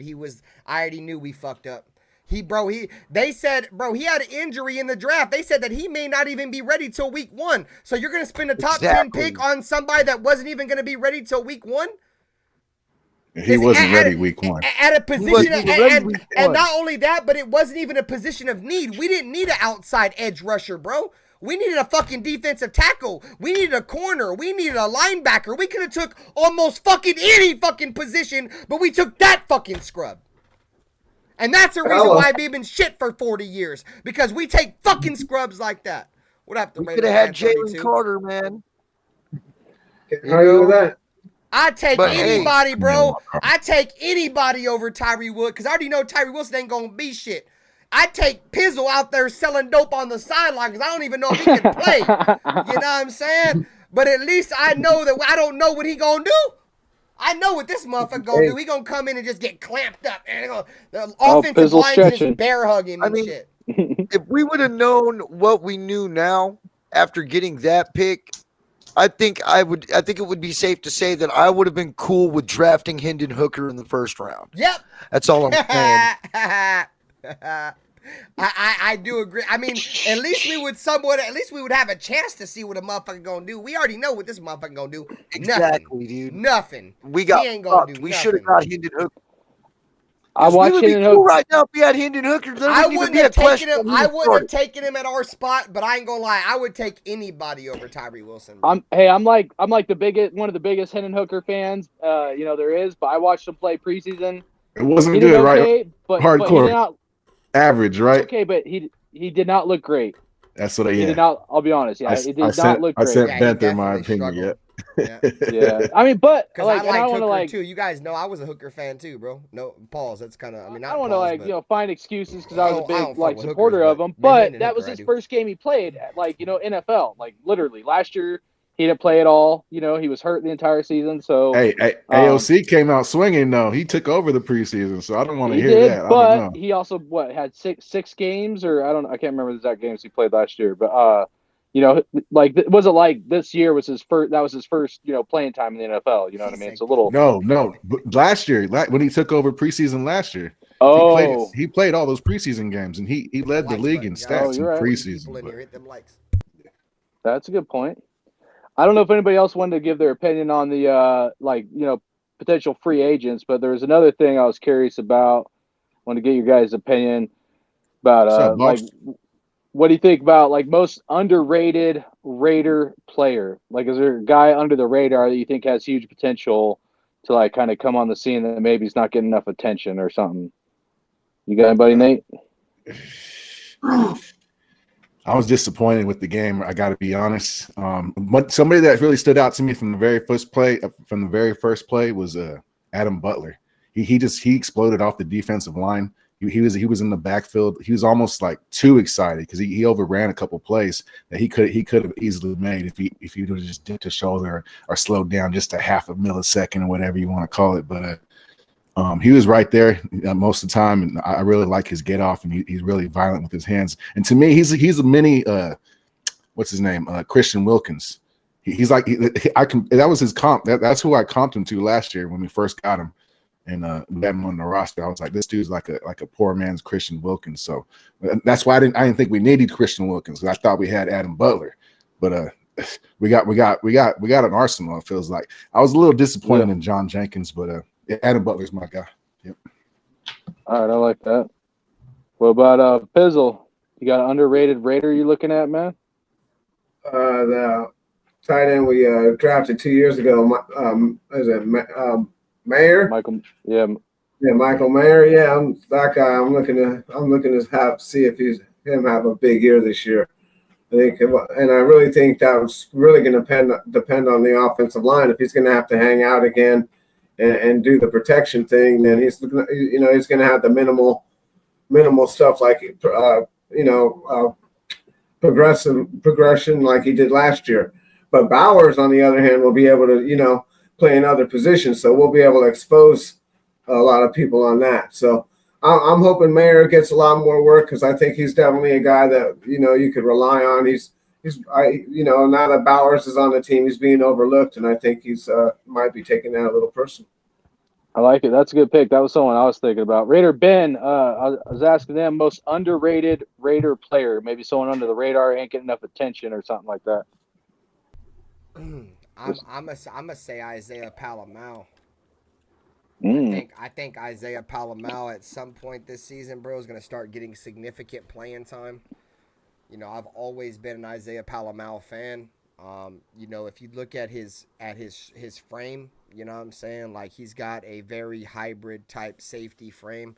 He's like 6'3". He ran, or 6'4". He ran like 4'3". He's got great range.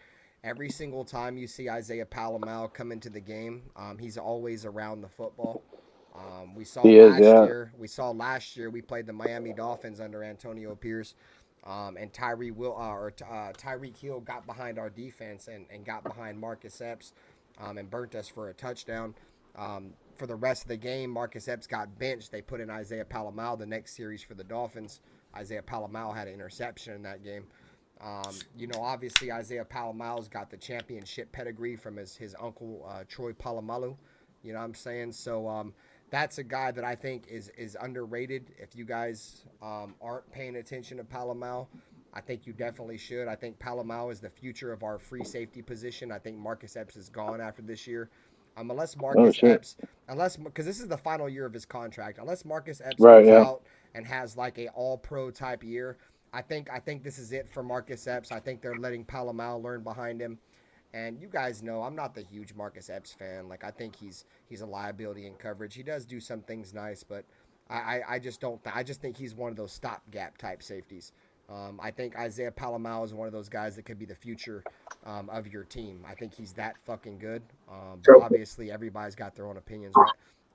But that's a guy that I think everybody in Raider Nation needs to pay attention to, is Isaiah Palomau, because we really don't have no future at safety behind Epps, and because Epps is in the final year of his contract. And not only that, we just gave Isaiah Palomau a contract extension. So that just shows, what the organization feels about Isaiah Palomau, because they gave him more money to stick around. So. Hell yeah, I like it. Jackie, you there, bro? No, I think Jack on some shit right now, boy. He making Uh, movies. what about Critique? Critique making movies too. I got one more I'm for you, gonna Hardcore. Oh, Go ahead. Go ahead. My bad. I was just gonna leave it short and sweet. Mine's Aiden O'Connell.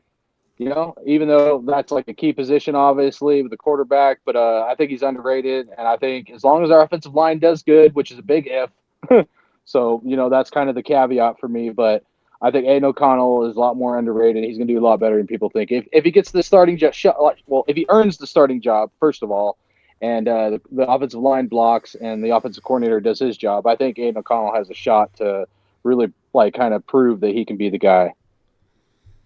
I hope you're right with that one, Anthony Provencio. He said Jacorian Bennett. I hope Jacorian Bennett pans out, man, because if we just that's a good one. If we can just find a competent corner on the opposite side of Jack Jones, bro, we're gonna be in good shape, man. Because I'm gonna say this. I've been saying it the entire time. You know, is that good offenses? They're gonna expose your weakness, and if they know that Jack Jones is as good as he is, and they know the cornerback that's opposite him ain't worth a fuck, they're not going to throw at Jack Jones. You guys remember the Nnamdi Asomugha days where Nnamdi Asomugha never got passes thrown towards him? This is going to be one of them same situations. I'm trying to tell y'all, bro. Like, if they do not find a guy that can cover, he is going to get picked on. Remember when we brought in D'Angelo Hall to play opposite Nnamdi Asomugha, and fucking D'Angelo Hall got his britches took every single fucking game he played, and he didn't even make it 1 year. We got rid of him. You know what I'm saying? 4 weeks. Like 4 weeks. Eight games. I think it was 8 games.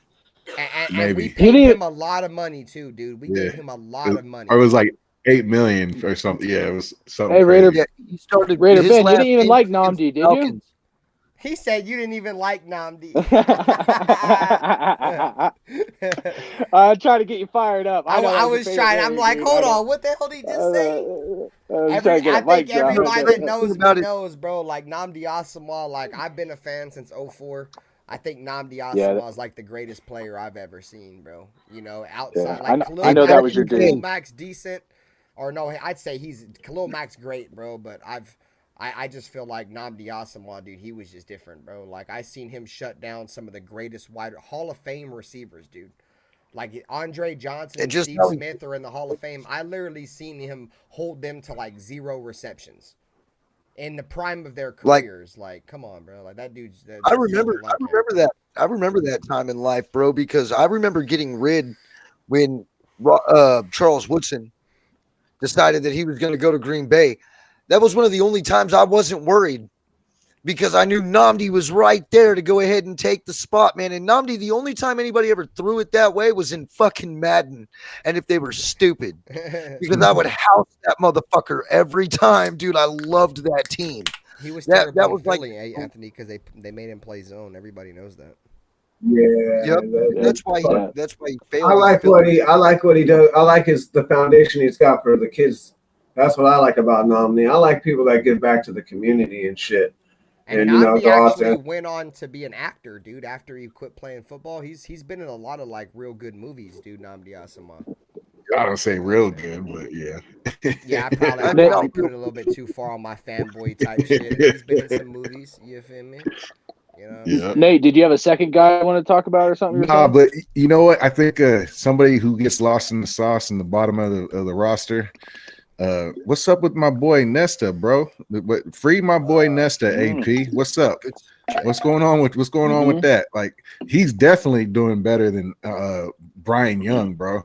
Brian Young he didn't show me. He didn't show me other shit, guy bro. we could have fucking passed on and got Hendon Hooker. Yeah, we drafted the wrong Byron Young, dude. The Rams, we got the Byron Youngs mixed up. We were supposed to take the Byron Young, the linebacker from LSU, not Byron Young, the defensive tackle from wherever the fuck he's from, Alabama. You know, Alabama. Because the Rams took that dude Byron Young, the linebacker from LSU, and he was way better. No, he might be, but I ain't gonna lie. That dude Brian Young looked like shit, game. Garbage, asshole, poop water. The other Byron Young, I think, was from Clemson, but I could be wrong.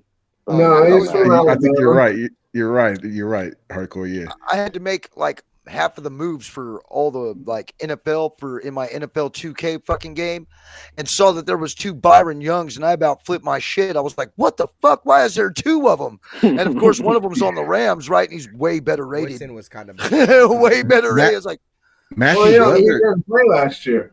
Matthew Butler looked more stout than Brian Young, bro. That's whatever the reporters were feeding us in the offseason about Brian Young's balling. He must have been playing the scrubs of the scrubs because he ain't doing shit against the second team of the Vikings team. He was getting pushed around. Yeah, that it was part. bad. It was because it was AP that was talking good about him too. So no it's moves. either our offensive lines or scrubs or something's going on with that.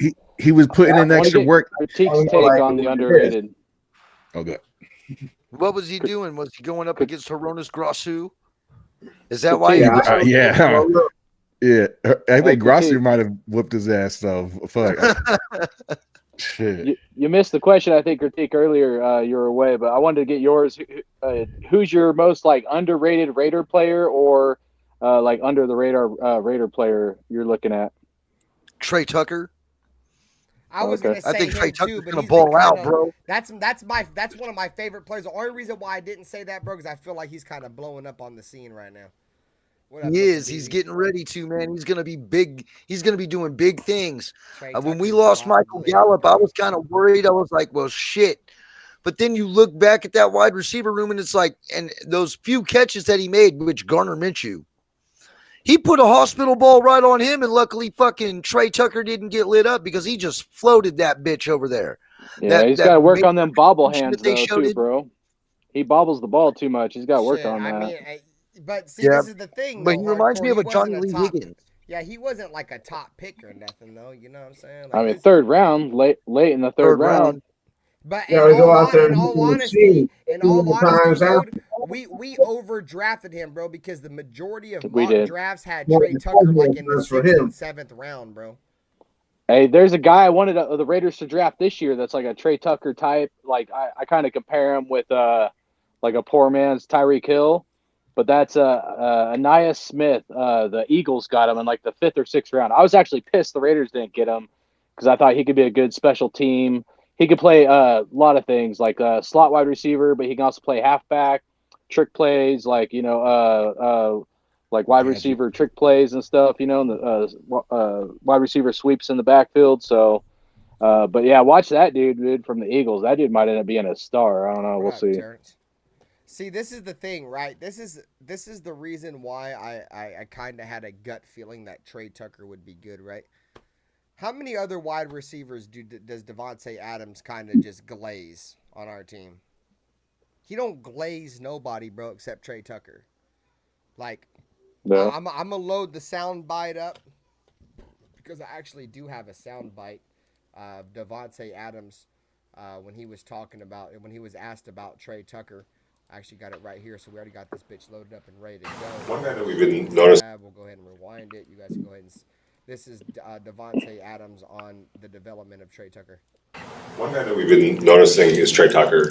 He put a lot of work in. You could tell this offseason, and kind of carried over into that game. He made some nice catches. The one where he caught it falling down, diving. What are your thoughts on Trey and how he's approached year 2? Well, the first thing Trey did that was probably the smartest thing he's ever done is get LASIK eye surgery. So when he did that, you can tell he's a lot more confident catching the ball and.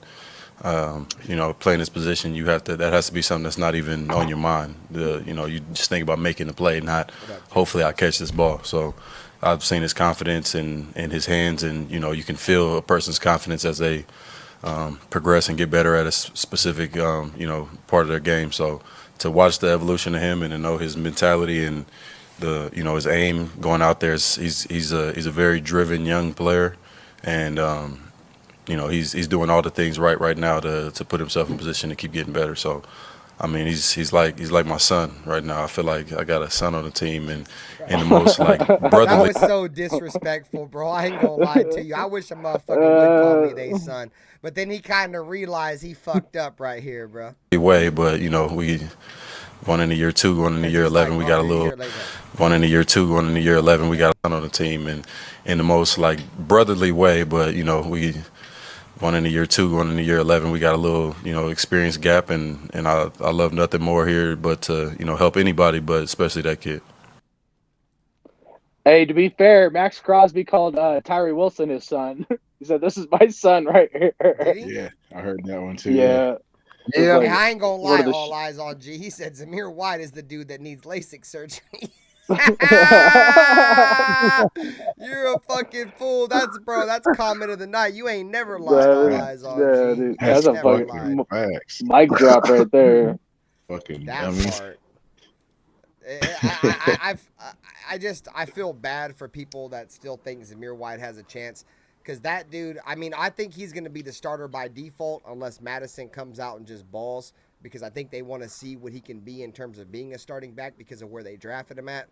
But dude, he had holes last week, bro, they opened it, bro. They opened the hole for him, bro, and he got through the hole, and then he just ran right into defenders, tackled on first contact, ran into his own guys. Like, that's Zamir White. That's who he is. I'm with you. I miss Josh Jacobs too, man. Dude, I miss Josh. Y'all see his jersey behind pour me, some bro. out for Jacobs. Yeah. And I get Yep. Josh Jacobs. A lot of people don't like him. A lot of people think he went on a sour note. I'm not one of them Raider fans that are crying that he didn't say goodbye. I don't really give a fuck about that. I am. I think You Josh. said fucking goodbye to Dick, I think but Josh. that's cool. I think Josh McDaniels did We him love you dirty. anyway. I think Josh McDaniels and the Raiders did him dirty, bro, by not giving him that fifth-year option and then forcing him to play in a Hall of Fame game. I feel like he kind of felt like he got betrayed by this team, and I understand that aspect. You know what I mean? But like I said, I'm not one of those fans that's gonna cry because somebody didn't say goodbye, bro. Like, he's not a Raider no more. Let him move on with his career, bro. He put yourself in his shoes. He sat in his car outside the Raiders stadium, Waiting hoping to for get a a contract with like- Max like a Crosby. fucking- with yeah, Max like a- Crosby, dude. A bum, Well, he dude. waited, Imagine didn't he? sitting there, you're waiting for a call, and then you got to drive away, like with your fucking tail between your legs, and then you still got to go play for that team, and then a new general manager comes And a on, and the lame general manager. duck. Can you blame him general for not wanting to manager- play last year? He was a lame duck, dude. He was literally a lame duck. Like, he knew he was probably gone. And the general manager says running back by committee, and the general manager never even gave Josh Jacobs a fucking phone call, dude. I agree, That's Terrence. disrespect, I'm not dude. mad at JJ Like, at all, like bro. all those things, I dude. love Like, Josh if I was in Jacobs, his dude. shoes, like, dude, I don't blame him, dude, for being bitter, man. Like, Me because he neither, loved the at all. Raiders, dude. He had a Exactly, fucking Raider he loved tattoo, us, bro. man. Yep. Yeah, And we did him dirty, so bro. dirty, bro. We did him so Bro. dirty, bro. Mhm. Y'all, and the fact that we couldn't even give him a fifth-year option, bro, like, that's so dirty to Right. begin with.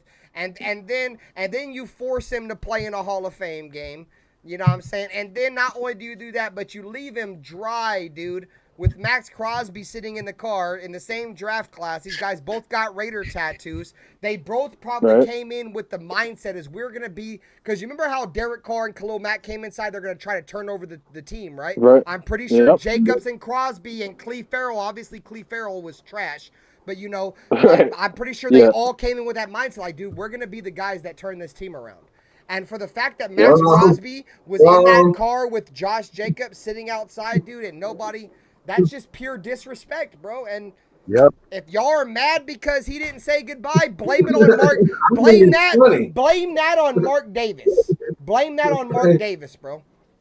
Mark Did the Davis- Raiders call him in? Did the Raiders I'm call not him a and tell him fan. to pull I'm up? not a fan of Mark Davis. I've never been a fan of Mark Davis, and that was another spit in the face by what the Raiders are notorious for doing. You guys can say whatever you want about Josh Jacobs. He's one of the best running backs to ever play for our franchise. And the fact that we just let him walk for like $3 million more than what we were gonna pay him because no, man, fuck all that, bro. We did him dirty as fuck. He's third on the all-time Raider rushing list, and he's third on the touchdown list. He needed like 1 or 2 more touchdowns to be number 2, and then he needed within like 2 or 3 games, he would have had the lead, or he would have been in second behind Marcus Allen for total Raider rushing yards. So yeah, it's fucked, man. But, I made do with we were going to lose Jacobs as soon as we got McDaniels. A lot of people that was embrace just that, bro. but that was just in the future. The way they run their the heart and offense. soul of our offense, Nutty Raider. Now I hate to tell you that, bro. He's the I engine that kept us moving. But go ahead. I'm not I gonna agree. spill on you. Go ahead. I agree, but hey, it's the nature of the game. It's what it is. Fucking, I'm used to it by now. Every fucking 3-4 years, we change regimes and we sweep house. You know, you clean. We keep a couple pieces here and there, but running backs, you definitely never keep. You let them walk after their rookie year. That's pretty standard. I know that's the deal in the NFL. I just feel like we did him dirty, and I would have liked to see him. Bro. Josh Jacobs is different, dude. We all know I when knew he's it. healthy, bro, which isn't all the time. I mean, dude, the dude's missed multiple games throughout his career and still rushed for 1,000 yards, missing 4 games, 5 yards, still rushing for a rack. You know what I'm saying? When he's healthy and he's on a roll, Josh Jacobs is a top 5 running back in this league, if not top 4 running back in the NFL. And his pass protection wasn't that good at first, but he ended up getting really good at pass protection. At hardcore, our offensive line has always been shit. How many times has Josh Jacobs had to make people miss in the backfield to do anything? Dude, you think Zamir White's doing that? You're fucking stupid. What up, JT? All of last year, dude. JT, Hit the like button. Hit the like button, man. Guys were getting hands on Jacobs before he even got to the offensive line, bro. Yep. Everybody's saying our offensive line did good last year. Like probably midway through the year, they started doing better. But the first part of the season, they were fucking garbage, man. Trash. Pass protection, they were okay. But when it came to the run, they were terrible, dude. I don't know how they took. I think it's because they went from like a man blocking offense to a zone blocking or some shit. Yeah, but it did not favor Jacobs. And I came to the conclusion. To a zone run scheme. Yeah.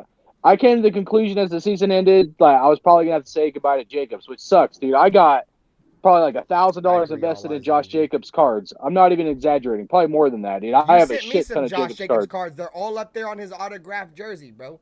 Like, look, bro, I got his jersey autographed right here. See the cards? Like, you see the cards up there, bro? Like, I got like 3 of them joints.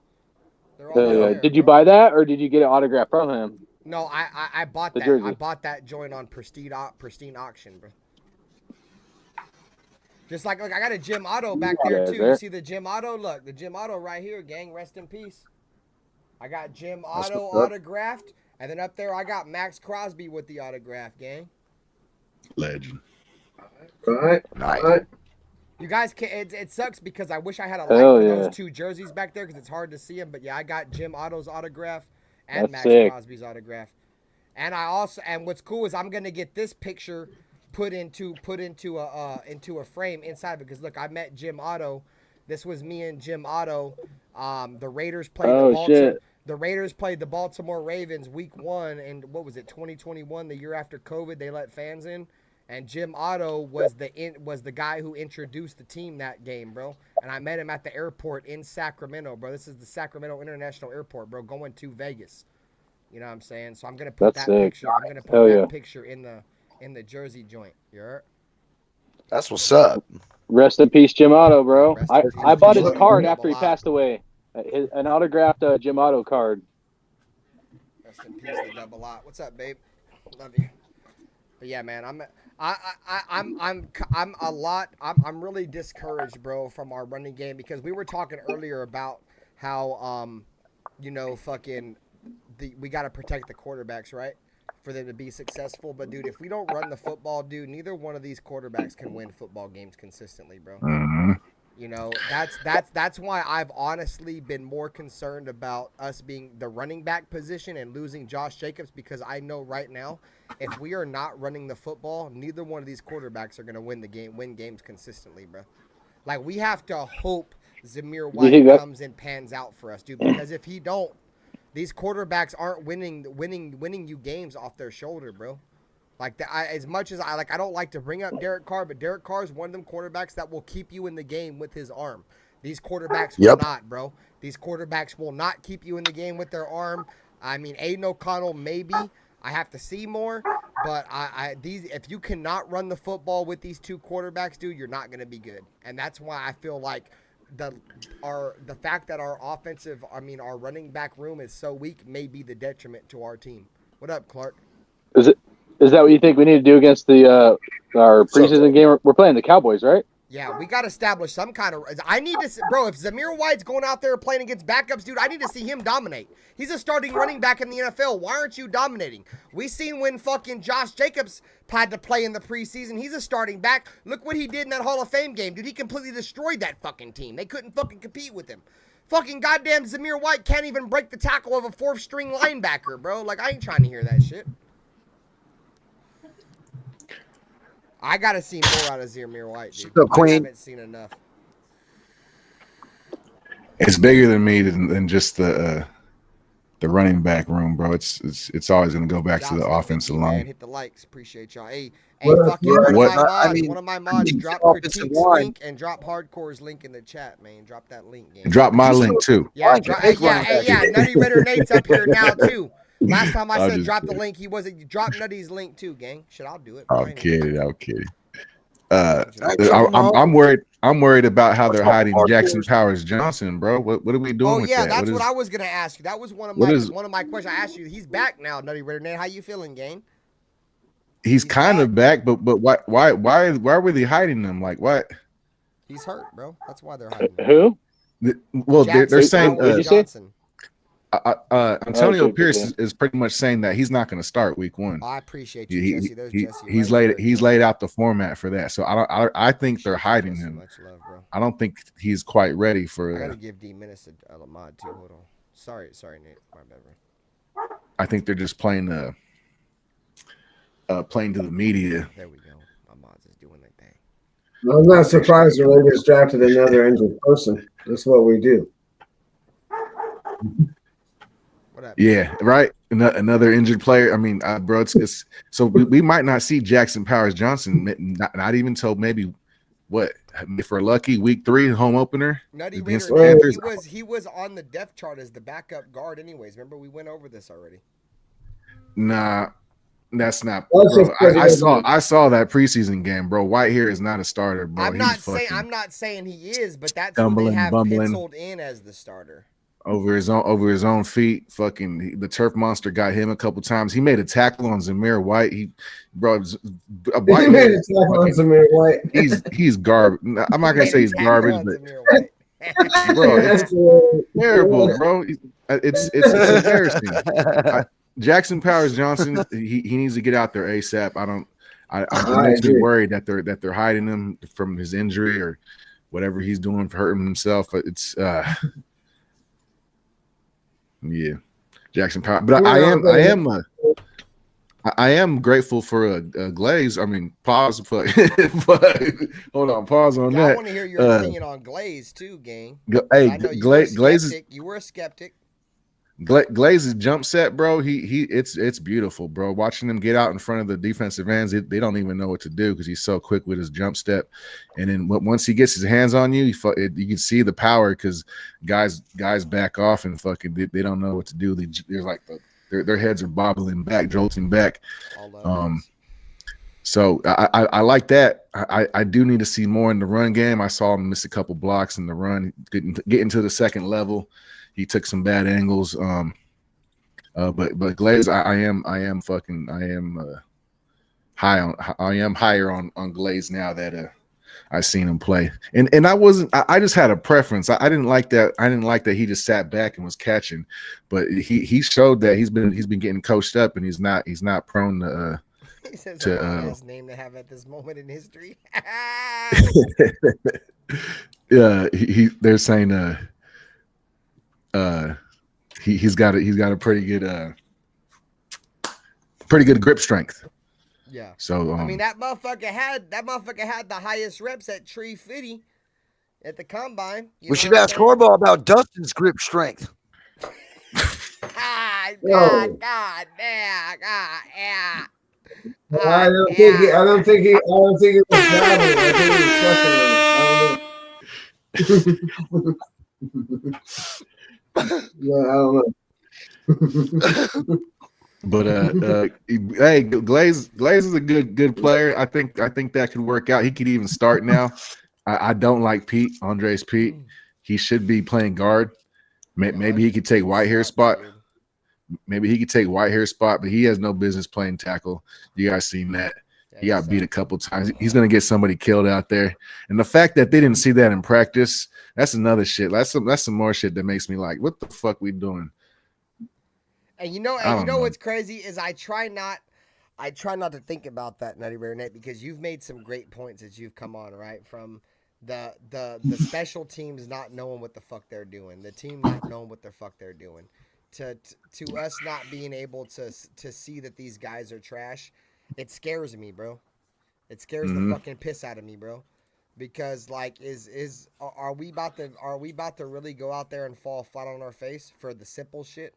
Not being ready, you know what I'm saying? Like, not knowing that certain players shouldn't play, like just dumb shit, bro. Like, that's scary, bro, because it's things like that you really can't, that the players really can't control.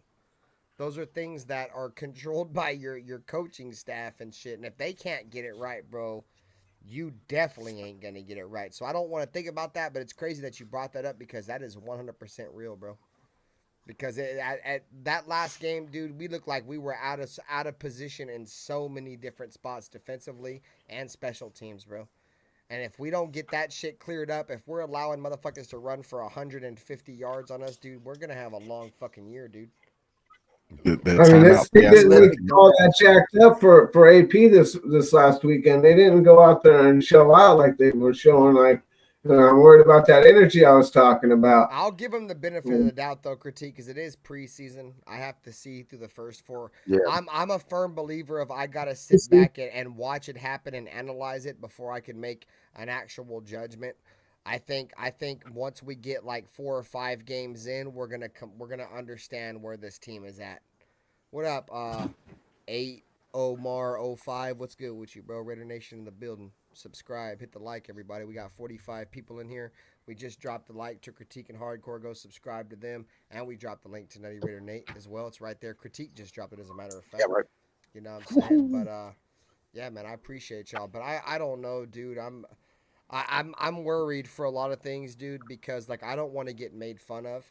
And I'm telling you guys right now, dude, like if this shit does not work out, the cigar smoke and the Impala driving, like all this shit, bro, it's gonna make us look like the absolute Throwing tickets. That part, it's gonna be like this.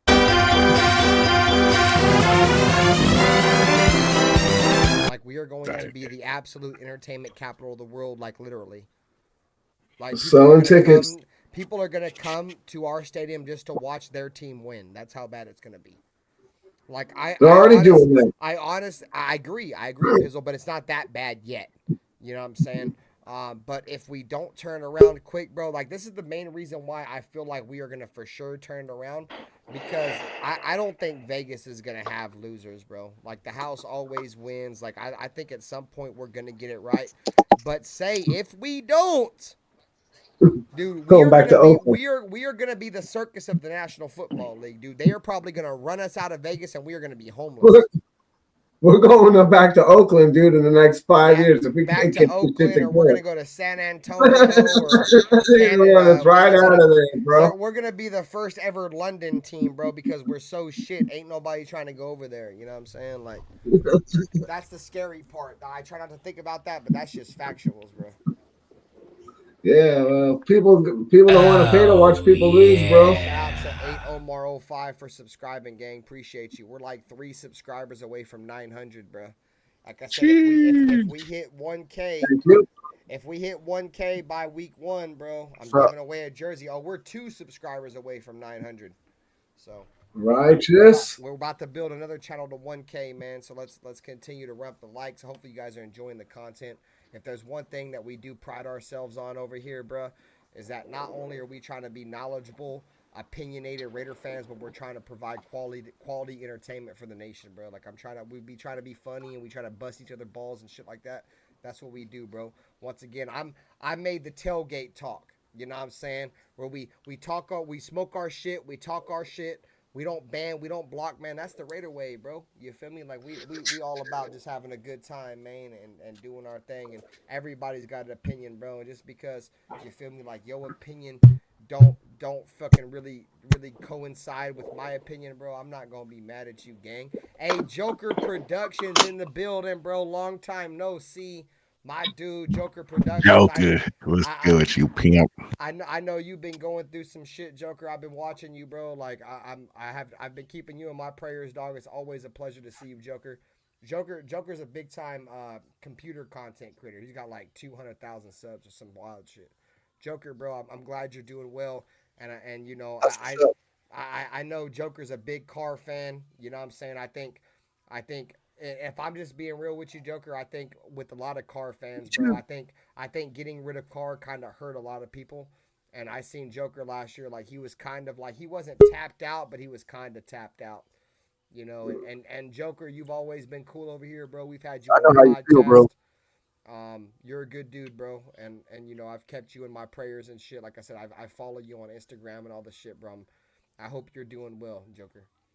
Hardcore, your shit's all fucked up. Hardcore's in the backstage, but his shit's all fucked up, bro. Well, look, I can say this, man. I think this is what you wanted before because it could possibly be this. Hey, Joker, subscribe to the new channel, bro. Joker, you're over on my main channel, bro. Let me get you on my new channel, Joker. I made a new channel, bro. Hold on. With Joker, no running game, if you don't have a running game, mediocre quarterback play, it could very well look like a circus act on offense. Oh, where we're fucking celebrating first downs.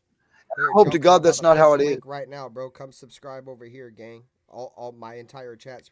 I pretty much quit that channel, Joker. They shadow banned me like 5 times. They've flagged my channel so many times, bro. Like we just pretty much started over, bro. So subscribe to that channel. But you feel me? Like they can't shut RaiderBen up, bro. I ain't gonna take no for an answer, bro. You hurt? Go ahead, critique. Sorry, bro. Well, it's all good, man. I ain't got nothing else to say except for fuck, man. We need to fucking start winning. And I don't care how we do it, but if we're a circus act on offense, we're going to be fucking praying for first downs and celebrating them when we get them. Even worse than that, what if the defense fucking fails, bro? What if the defense doesn't turn out to be what we think it's going to be? That's going to be even worse because then they're going to have to rely on the offense to do something. Diablo's a liability. Literally, if our defense is JT, as good as we think it's going to be, bro, we're shot, bro. We're shot. JT, it might not be a circus for us. It's going to be a complete meltdown for us if our offense sucks. But we are going to be the laughingstock of the league. We will be on ESPN during all their blooper segments. Because of how we could possibly get and be the laughingstock of the NFL and be the butt end of everybody's joke. I've been there long enough to know what the hell that feels like. And I know you have too, JT. You know what I mean? I know you have too, bro. You know what it is to be fucking laughed at because you're a Raider fan, and that possibly could happen if our offense doesn't click. We could be the laughingstock of the league, bro, and I don't want that shit. I don't believe in Getsy's offense anyway. Look at how they played. Getsy's play calling looked good the other day, Pizzle. Except for that call. And I got a good segue right here. And he's blaming Andres Pete for fucking. I got a good segue right here. He's play calling for Andres Pete's fuck up. Who scored the most points in this game on our team? Oh well, we know who did. Gardner. Nah. Nah, it was one of the running backs, bro. Nah. I thought Gardner scored a touchdown and the kicker. Nah. It was the motherfucking kicker, Carlson. The kicker? He fucking scored the most points. We're kicking field goals again, and we're settling for field goals. That's my issue with fucking what's his name, Getsy. I'm not digging it. I don't think he had the best. It was decent, but I think we need to score more touchdowns. We can't be settling for field goals all the time. My bad. Go ahead, Arcor. Oh no, I don't need to say. I was just gonna show some cards. You keep talking, bro. Shit. I don't want to interrupt you, man. No. Yeah, and yes, Andreas Pete looks like Nightmare Cortez on the offensive line, bro. He looks absolutely lost and misplaced. This dude was supposed to be a multi-time Pro Bowler. What the hell, man? Why did we? This is another one of those free agents that I believe we reached to grab. Cards, man. He gonna fire me that's Aiden O'Connell, dude. Come on, bro. But I think but two of those receivers ran into each other on that play that he got sacked. Two wide receivers were They ran right into each other on that sack. Fade, and on that fade that he tried to throw to Trey Tucker, that wasn't really a fade. It was more of like a corner route, and those two receivers ran into each other on a rub route, bro. But at the same time, no, they didn't run into each other. Let me reiterate that, bro. They didn't run into each other, dude. That was great defense by the Vikings, bro, because when we try to run that rub, they switched. Yeah, they switched, bro. They switched for sure. But back to the real problem, which is why I was saying Getsy called a shitty play down there on third down for AOC, is both of those wide receivers ran into each other. Yeah. That's why when I say he was holding the ball too long, because it was a 3-step drop and it's supposed to come out. But it can't come out if your wide receivers run into each other. Bowers. And that's exactly what happened. And so here's for critique. Hey. This is a number 10 out of 10, bro. There's only 10 of these made in the world, man. That's a Trey Tucker rookie patch right there, bro. Oh, shit. That's not autographed, but that's a pretty sick one. Here's he could bring it to the comic book show. He'll be there. He'll sign it for you. 81 of 100. Devontae Adams and Jalen Ramsey. That was like one of the freaking most insane plays I've ever seen in my life. And then I already showed that one. I was Aiden O'Connell. This is a Aiden O'Connell autograph. It's 21 out of 25 right here. The light sucks in here because I'm in my garage, but nice. So that's pretty cool. What's up, dude? And then two more. Here's a Devontae Adams is number 4 of 25, but it's graded. It's PSA 10, so it's like a perfect card, but it's hard to see. But this is where he when he got the touchdown, he did put the ball underneath his legs like a basketball player, like gonna do a dunk. And that one's autographed. That's like one of my probably best cards. And then this, my friends, don't look like much. But if Aiden O'Connell ends up being good, this could be a banger card. This is a Obsidian. I bet you're hoping, dude.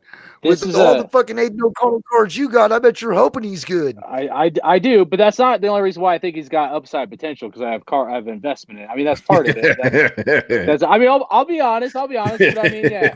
But this is a 1 of 1, bro. You see that? I know it's kind of blurry. That's 1 of 1. There's only one of these made in the world of this card. It's not autographed. But that's badass, dude. It's so rare and hard to get a 1 of 1 of any player, dude. And I happen to get Obsidian is one of the best looking cards. Like, it's hard to see, but like fucking, if you see this card, dude, it's like, I don't know. It's clean, dude. Not all cards look that fucking cool. But if Aiden O'Connell ends up being a baller, my prediction, I'm gonna go on a limb, not just because I have a 1 of 1. Okay, I think, call me crazy, Ern, because I know he'll be the first to be coming at me, but it's all good. I still love you, bro, as always. But I think we're gonna win a Super Bowl with Aiden O'Connell. Fucking Mike dropped that shit, dude. I'm serious. Raiders are gonna win a Super Bowl with Aiden O'Connell. Don't ask me how or why. Gannon. I got a Gannon card right there. Who's that? That's a Rich Gannon card. That's a Tyrone Wheatley card. Oh hell yeah, you got cards too. Hell yeah, bro. Card. Nice. I got a fucking a Howie Long card. Hell yeah, bro. I got a Tim Brown card. There you go. Timmy Brown. I got a Deion Sanders card. Hell yeah. And I got a Bernie Kosar card. Nice, Bernie Kosar. Which had a bomb. And Vinny Testaverde had a bomb arm too. He could throw the ball hella Bernie far. Kosar with quarterback Browns in Tecmo Bowl. Yeah, Bernie Kosar. The last couple of years, I've gotten a shit ton of Raider cards. I got some better ones than these, to be honest. You got like some Bo Jackson, some shit that I think is cooler. But anyways, sick, bro. That's cool, bro. Yeah, I've just got those laying around and shit. I got some other older. I love it, dude. I love any Raider shit, especially Raider cards, Babe man. Ruth 1 of 1, pristine, great skin. Yeah, you'd be. James, Ricky Carr, that'd be like Cleveland millions, bro. If you had a Babe Ruth, if any of those, you better be buying all of us a ticket to the fucking game. I got bro. all of those, bro. Because you'd be a millionaire, man. I am you know what I'm saying? I'm a millionaire. I just don't get goddamn shit. Millie. I gotta tell you he's a millionaire. You know what I'm saying? A millionaire, a smart millionaire is gonna tell you he has cockroaches. You know what I'm saying? That's what a smart millionaire is gonna do. A smart millionaire is going to tell you he lives in the jets, you know what I'm saying? Black fence wrapped around that. Right. You know what I'm saying? I'm a smart millionaire, I love it. Bro. No, I'm just holding game. I ain't got none of them goddamn cards. Ha! He said there is no Ruth 1 of 1. I know. I'm just hoeing, gang. You already know what time it is with me. I ain't in this bitch telling no facts unless we're talking about the Raiders. But any Raider stuff I like, man. I tend to go a little more to Raider cards at this point. Just I know you sent me a whole bunch of Raider cards, bro. I got all my Raider cards hanging up on my jerseys over there, sitting in the frame and shit. Hell yeah, I like it, man. Yeah, I sent you a Derek Carr one for you too, man. I know, and it's crazy because I did the video of you sending them to me, bro, and I was like, this motherfucker trying to troll me, bro. He just sent me a Derek Carr card, bro. You know what I'm saying? Hey, you know what? Some years will pass and we'll all get over it. We'll all be like, you know what? Like, we'll want something to do with Derek Carr. If we win a Super Bowl, I'll get over it. If we don't never win no Super Bowl, I don't know if I'm ever going to get over that. I'm telling you. He wasted an eighth of my life, bro. Damn near 10 years. Most motherfuckers. Somehow we're going to win a Super Bowl with Aiden O'Connell. Somehow we're going to win a Super Bowl with Aiden O'Connell, dude. A whole goddamn I'm telling decade you. of my life. Aiden O'Connell's Super Bowl, I'm going to be sick. Fuck him. O'Connell's brother died. He played like the next week, bro. Like he's got something in him. He's not like the most talented guy. He's got a chip on his shoulder for sure, bro. He and does, he was a dude. walk-on at Penn State, bro. He wasn't no starter. You know what I'm saying? He had to spend like 2 or 3 years before he even got the starting role. And then once he did, he balled the fuck out, bro. Yeah. I mean, who'd we win a Super Bowl with? What quarterback that everybody gave up on? What was his name? Ken Stabler. No, Ken Stabler was already with us. You're talking about Jim Plunkett. Plunkett, yeah. I know his name. I was just messing with you guys. But I'm just saying. The Chiefs gave up on him. But Plunkett, I guess I could argue Plunkett was a high draft pick or was rated to be a good quarterback coming out of the draft. Yeah, he was number 1. He was number 1 overall. He was a Heisman Trophy winner. Aaron, you son of a bitch. It's been 20 years of crying. Fuck off. He's the only quarterback in Stanford history to win a Heisman Trophy. Not even John Elway won the Heisman. Right, but even though he was a high draft pick, I guess my main point is to compare with O'Connell is people gave up on him. You know what I mean? Like he was projected. Well, he wasn't in the right system. They didn't have the right system for Plunkett. But he came here. Right, that's fair. Wilson shit himself. But I'm just saying, like, he got a shot because somebody got hurt, bro. It wasn't like he earned his way to the starting job, man. You know what I mean? Yeah, but Wilson wasn't going to win us 2 Super Bowls, bro. I'm just going to be honest with you. Wilson came in, they gave him a deal after 83 or 84 for $4 million, and he shit himself. Well, look at that Super Bowl. What was because Raiders are the first ones to win be the wild card to win a Super Bowl. That was that. Yeah, that was in 1980. That was the Vikings. That was in 80. So yeah, that was 80. I'm just saying, like, that was in Oakland still. Crazy shit happens, you know what I mean? Yeah, but in 83 they won in LA. Right. So we were the first team to win in 2 different cities. It's about our defense is team to win in 3 different cities. God damn it, you son of a bitch! We go back to the 2000 Ravens, the Tampa Bay Buccaneers, which is a sore subject for all of us for obvious reasons. But a lot of other teams, man, like the New York Giants, dude, against the Patriots, who were 16-0 that year. I mean, you know, who would have thought the fucking hating you, son of a bitch? I just want to win a Super Bowl. I don't give a fuck who does it. Who would have thought the Giants would win a fucking Super Bowl with Eli Manning, dude? That guy, like, who was ever like Eli Manning? That defensive line hardcore, and it's crazy hardcore because me and the first episode of the Power Hour with Jack Bauer, we talked about that Tyree Wilson could be the guy that could help us probably win a Super Bowl. If we have a guy that lives up to his potential to just be as a rotational piece across our defensive line, we compared our defensive line to that Giants team, dude. You know what I'm saying? Like, and Eli wasn't a mobile quarterback, dude. He had a good running game and a good defense. They won the Super Bowl against the undefeated New England Patriots as a wild card team that went 8-8 and made the playoffs. They were not a good football team. They believed in each other, and that's what it's about sometimes, bro. And I think that's why you're seeing the way that Antonio Pierce is trying to do it, you know, doing meat. And the greatest catch of all time. Huh? And the greatest catch of all time. Yeah. Sometimes you got to be lucky. Sometimes you got to be lucky. Helmet That's catch? that David Tyree catch. Sometimes you got to be lucky, bro. The thing is, too, though, that like they had quarterback, Randy Moss, bro. Like, fuck all that. They had Randy Moss and still couldn't win. They had. I'm not even arguing. I'm just saying. No, that's the greatest. I know you're not. I'm just saying though. Like, motherfuckers had Tom Brady and Randy Moss and lost to an 8-8 fucking team and ruined their undefeated season. Like, they were about to be the first team since like the 72 Dolphins to go undefeated, the 74 Dolphins or some shit. Dude, you can track. Do it. They got knocked off by an 8-8 wild card team, dude, with a great defensive line. The only reason why the Dolphins went undefeated that year is because they didn't play us. Yep, exactly. That point, Pizzle. I agree, Doug. They didn't play us that year because we played them the next year, dude, and knocked them the fuck off, bro.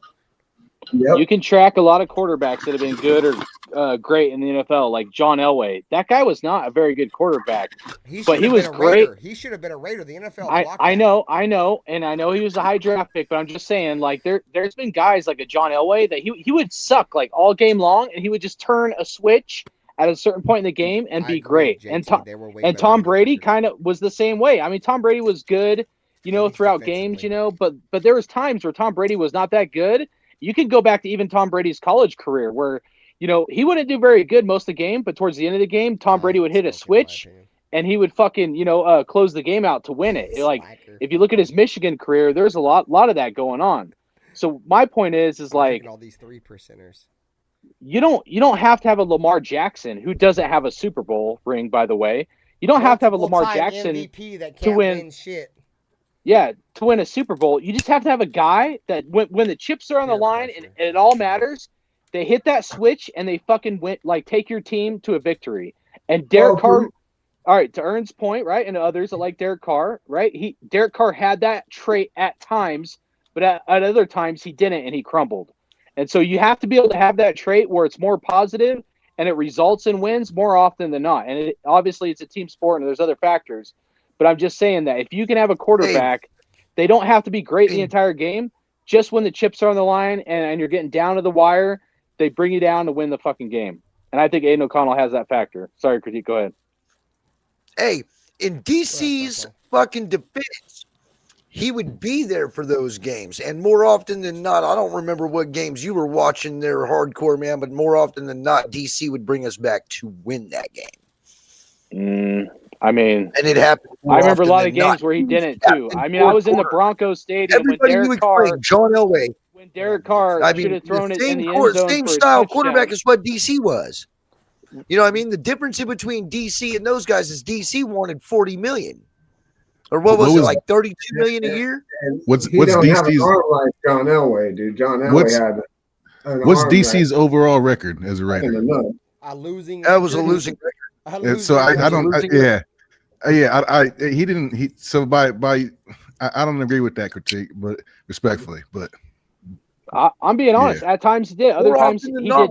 He did not do it. Dude, DC would bring us back. If we're keeping it all more the way, often than not, he had a losing record, yeah, right? If we're keeping it all the way, of being, dude, Derek Carr fell flat on his face in some of the fourth quarter comebacks, just as many as he made. You know what I'm saying? Yes, he did. Yes, he did. There was plenty of time in the fourth quarter where we had a chance to tie the game or win the game in the fourth quarter, and he fell flat. I agree. Yes, he had a lot of fourth quarter comebacks. He had like between 24 and 27 fourth quarter comebacks in his career as a Raider. I would almost go on an argument with you that he had just as many fourth quarter last minute flops than he had comebacks. How many times did we have a chance where we can beat Kansas City in the fourth quarter and he throws a pick six? How many times, bro? Especially against Kansas City. You would have to do it percentage-wise compared to what he did for us when he won and then what he did for us when we lost. It's probably roughly around 50-50, maybe a 40-60. I just don't think that. I think that I've always said this, bro, dude. We're a poverty franchise. We're a poverty fan base. We just want to taste any bit of being good. Not even great. We just want to be good again, right? And it's crazy that some of us think that Derek Carr is like really good, and he's not. And the reason why we think that is because we're so poverty-stricken. We just want to taste any bit of winning. Because he's the best and we think in you. That don't mean shit though. Critique. That's comparing two different ages of football. Critique. When Ken Stabler and Plunkett played, these motherfuckers played in a running league where motherfuckers wasn't even throwing the football. So of course Derek Carr is gonna break the fucking record in a passing league. That's just common sense. And the receiver quality is way better. Not saying that Biletnikoff and of course transfer and fire, but Biletnikoff I hate hearing Raider fans tell me, "Oh, well, it wasn't his fault. We had a shit team, multiple coaches." I fucking know that. I know that. Yeah, Don't for talk to me like I'm fucking stupid. Oh, we had multiple coordinators. We had multiple head coaches. I'm a Raider fan. I get that.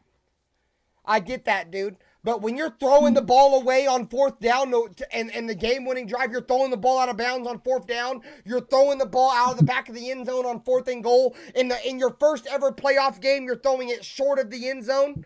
Like, come on, bro. Are you fucking kidding me? Are you kidding me, bro? Hey, I have to agree there. I don't want to hear The nobody best tell team- me shit. That motherfucker had best team I Waller. saw. He had Waller one-on-one in a corner route with a short-ass defensive back, and he chose to throw it to Zay Jones with 3 guys on his back on the 3-yard line. He expected Zay Jones to make 3 guys miss and go 3 yards to tie the game. Unrealistic, bro. Unrealistic. Derek Carr settled. Derek Carr settled. Derek Carr got complacent. Derek Carr got comfortable. And that's the fucking reason why he's not here no more, dude. Once you get complacent and comfortable, dude, you're fucking gone. Don't ever think that your job is safe. Don't ever fucking think that. And Josh McDaniels, that's one thing I love about him, is he made that clear. Don't fucking think because you've been in the league for 9 years, I won't cut your bitch ass, especially after I just paid you, bro. If you don't live up to how much money I'm giving you per year, you're fucking gone. You're gone. I don't give a fuck about the defense. Bro, you had Devontae Adams, Jacoby Myers, the league leading running back. I don't want to hear shit. Do it or get the fuck out. And that's just what it's about, bro. Well, period. and two key plays are what I call the basketball Isaiah? dunk. The basketball dunk tight ends where Derek Carr had the ball for a touchdown and fumbled it. Not just the Cowboys game, but the Packers game as well. Yeah, he fumbled that shot in the back of the end zone twice. He's the only quarterback in NFL history to ever do that, bro. And my main complaint with that is I said that pool basketball did not help him out at all. He was trying to play some pool basketball fucking, in the NFL thinking that shit would fucking work. And you know what I mean? If it would have worked, it would have been great, but it didn't, dude. You know what I mean? I give him credit for effort, for trying to win the game or to help us out. But at the same time, those are critical mistakes, man. They're bad decisions. That's what I'm talking about. Once again, trying to say Derek Carr is the best quarterback we've had since Gannon and Plunkett, dude, that ain't saying shit, bro, because we've had no quarterbacks that's been worth a fuck, dude. The only quarterback we've had that's been even competitive to Derek Carr is Jason Campbell, bro. We've had no fucking quarterbacks whatsoever to compete with Derek, except Campbell and maybe Mariota, because you guys remember when Mariota came in when Derek Carr got hurt? Derek Carr didn't miss one fucking game with a hamstring injury because he was that scared of losing his starting job to Mariota that he made sure he was available to play the next game, dude. Well, so and at what the I'll end say of the day, comparing Derek Carr to all the quarterbacks before Derek Carr is comparing shit soup to shit salad. Which one do you like, Ern? When you go to Olive Garden, do you get soup or salad? Because at the end of the day, they're both the same. They're not worth 2 fucks. All you can eat shit salad. All you can eat shit salad. For me, it was just decision making. Like we were just saying it, the reaching over the end zone with the puck and then fumbling it out of bounds. That's a dumbass decision twice. And then you're throwing the ball short in the end zone, fucking, in the constantly, 3rd and 4th downs, bad decisions. Yeah, I'm not saying he wasn't a good quarterback. He made bad decisions, especially in the red zone. That's why we kicked fucking field goals. Derek Carr was mentally checked out, bro. He's an average he's an average to above average quarterback. Okay, I'm not saying he's great. I'm saying he's an average to above average quarterback. I would say Aiden O'Connell is an average to below average quarterback that has upside. Difference is Aiden O'Connell isn't the highest paid quarterback in the NFL like when we gave Derek Carr his first contract. I agree. We overpaid him. We took the wrong guy. We should have kicked him out and kept Khalil Mack. We should have kept Khalil Mack. Yep. And with Derek Carr's second contract, he was going to be up there with the higher tier pay quarterbacks. But to be fair, there's a lot of mediocre quarterbacks that are making paychecks they should not be making, like Kirk Cousins, Dustin Daniel Jones, the Russell Wilson. Wilson was good until his athletic ability fell off.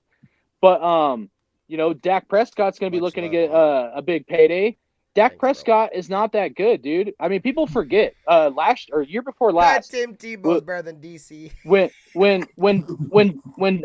Dak Prescott got hurt, Dak Prescott had 12 interceptions. Dak Prescott was leading the NFL in interceptions before he got hurt year before last. So, Dak Prescott played pretty good last year. I will admit that, but he's not as good as people think he is, dude. And he's not worth 55+ million. I'd rather stick with a budget QB that we have right now, and let's just see what we have. If he doesn't work out, then we'll figure it out, fucking going in the draft next year or something. Well, but what's the recipe to winning? I agree. Raider, you get a quarterback on a rookie contract and you build around him, dude. That's just the recipe to winning in the NFL. And that's the reason why I want AOC to work out, because if AOC works out, that gives us so much money to continue to build our team around him, bro.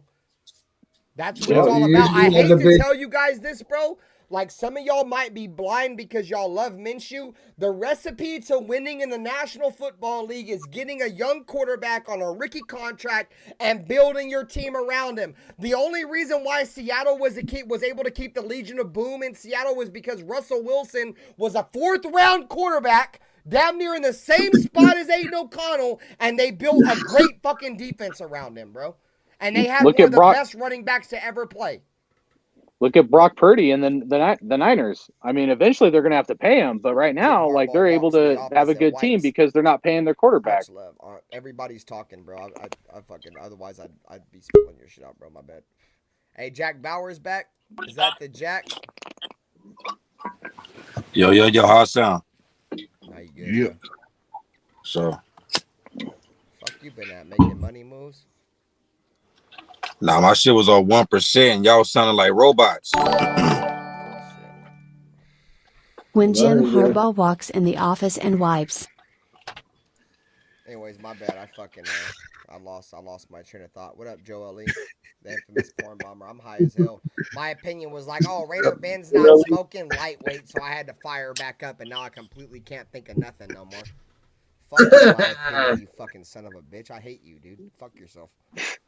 No, I love you, my opinion. I'm just fucking around, but I am hella high, bro. What the fuck was we even talking about?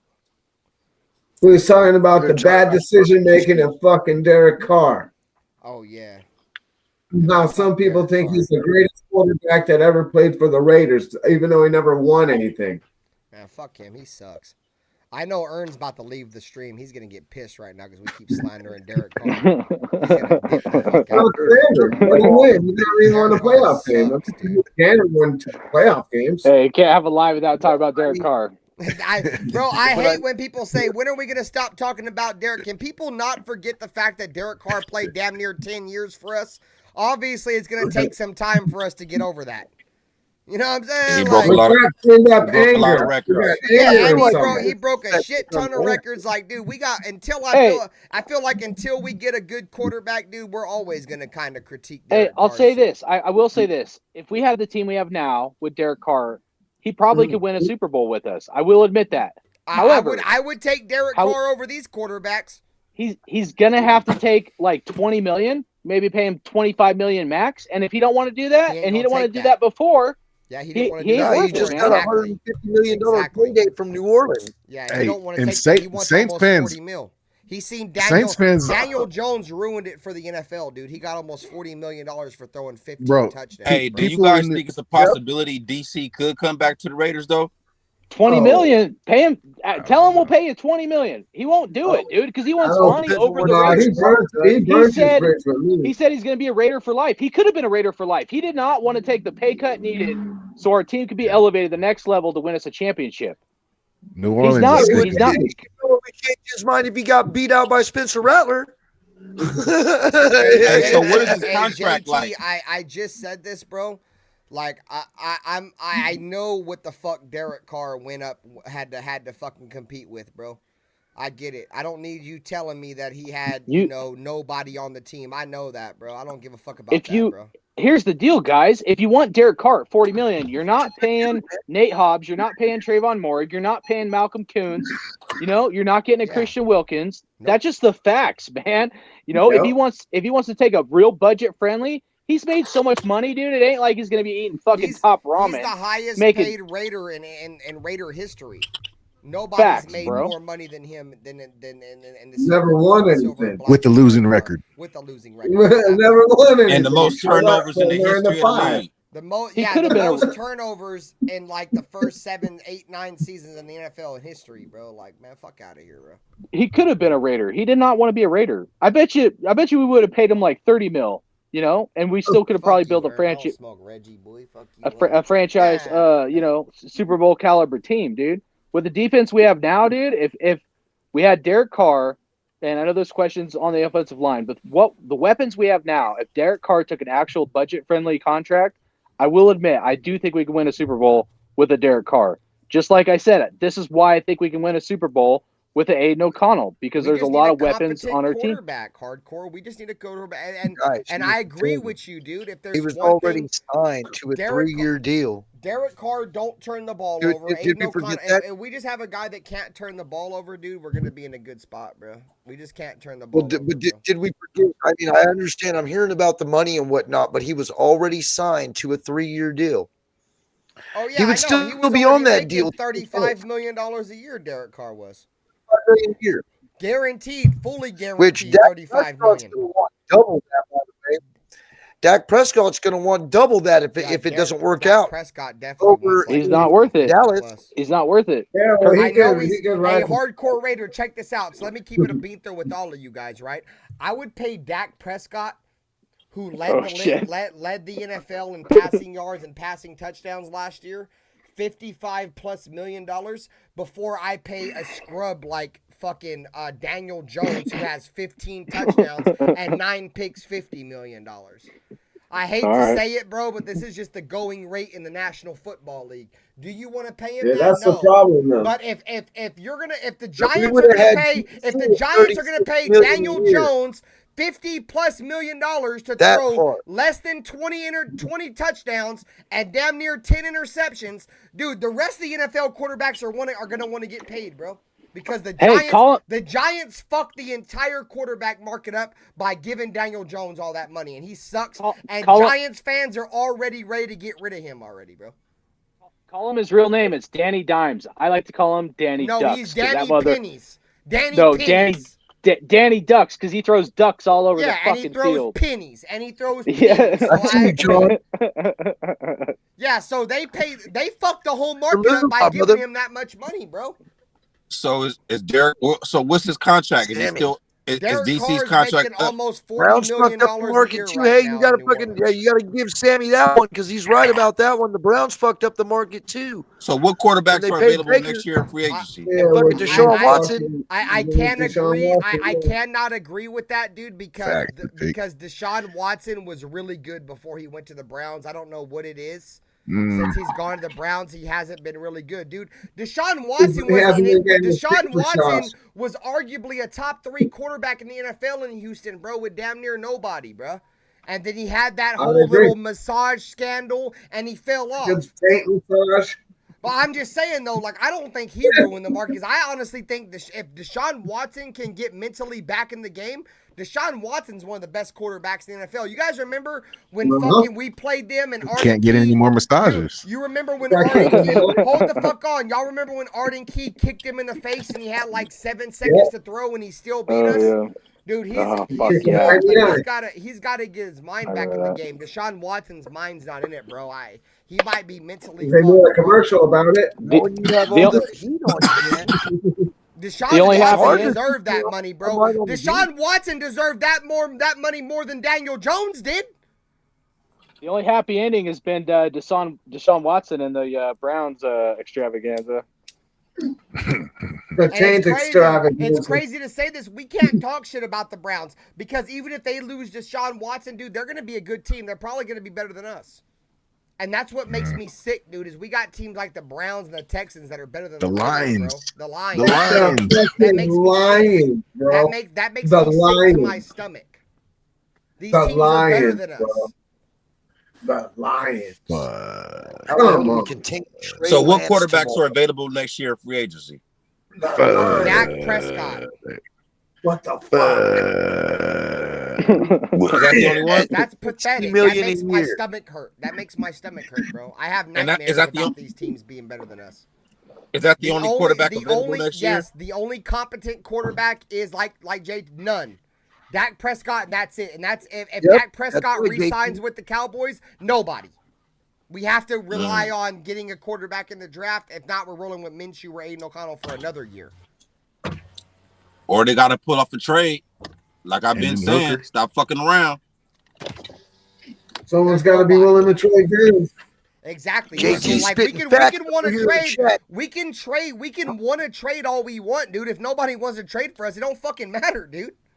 Yeah, well, I mean, once we get to that point, last year, obviously, we didn't have a trade available. Every year, it's a different scenario. It's a different puzzle to play. So next year, when we get to that situation, it may be a team willing to trade. We don't know. I'm just saying, when we get to that point again, you roll the dice again and try it. If it ain't nothing available, it ain't nothing available. But don't just say, "Oh, last year we tried, this year we won't." Try Kirk Cousins might be on the market. I don't want Kirk Cousins. No thanks. I'm not saying I do. Just as he asked, Kirk Cousins might be on the market because the Falcons drafted Penix Jr. No, I mean that is kind of true because they might be willing to move on next year because they did draft a quarterback. But no, I'm good, dude. No, I'm good. Yeah, we don't need that guy. Fucking headache. Hey. Yeah, no, I'm good. Yeah, they have to give up a cheap ransom to get Mahomes. Yeah, just to move up to get him. I mean, I hope to God our scouts are better, you know? Yeah, that's another reason why we've been shit for so long. You remember, you know the only good scout we've ever had. I hope Andy Reid's has a heart attack. The only good scout we've had in the last 20 years, dude, was Reggie McKenzie, bro. McKenzie, yep. No. Yeah, exactly. Dude, Reggie did a good job. DJ Hayden, dude, what the fuck are you I talking said about, scout. man? What are you talking about? DJ Hayden. Did he draft DJ Hayden? Yes, but he had a Rest in peace, DJ Hayden, but that guy was not a first. Reggie McKenzie had a monumental draft. He built a pretty good team. He had fucking Derek Carr, Khalil Mack, and Gabe Jackson the first 3 rounds, dude. He did those good. 3 picks. He had like one bad draft picks on Reggie McKenzie, hardcore Raider. We know the Raiders don't draft good in the first round. I don't want to put that on him, dude. That's everybody drafted. I don't want to put that on him. I don't want to put that on him.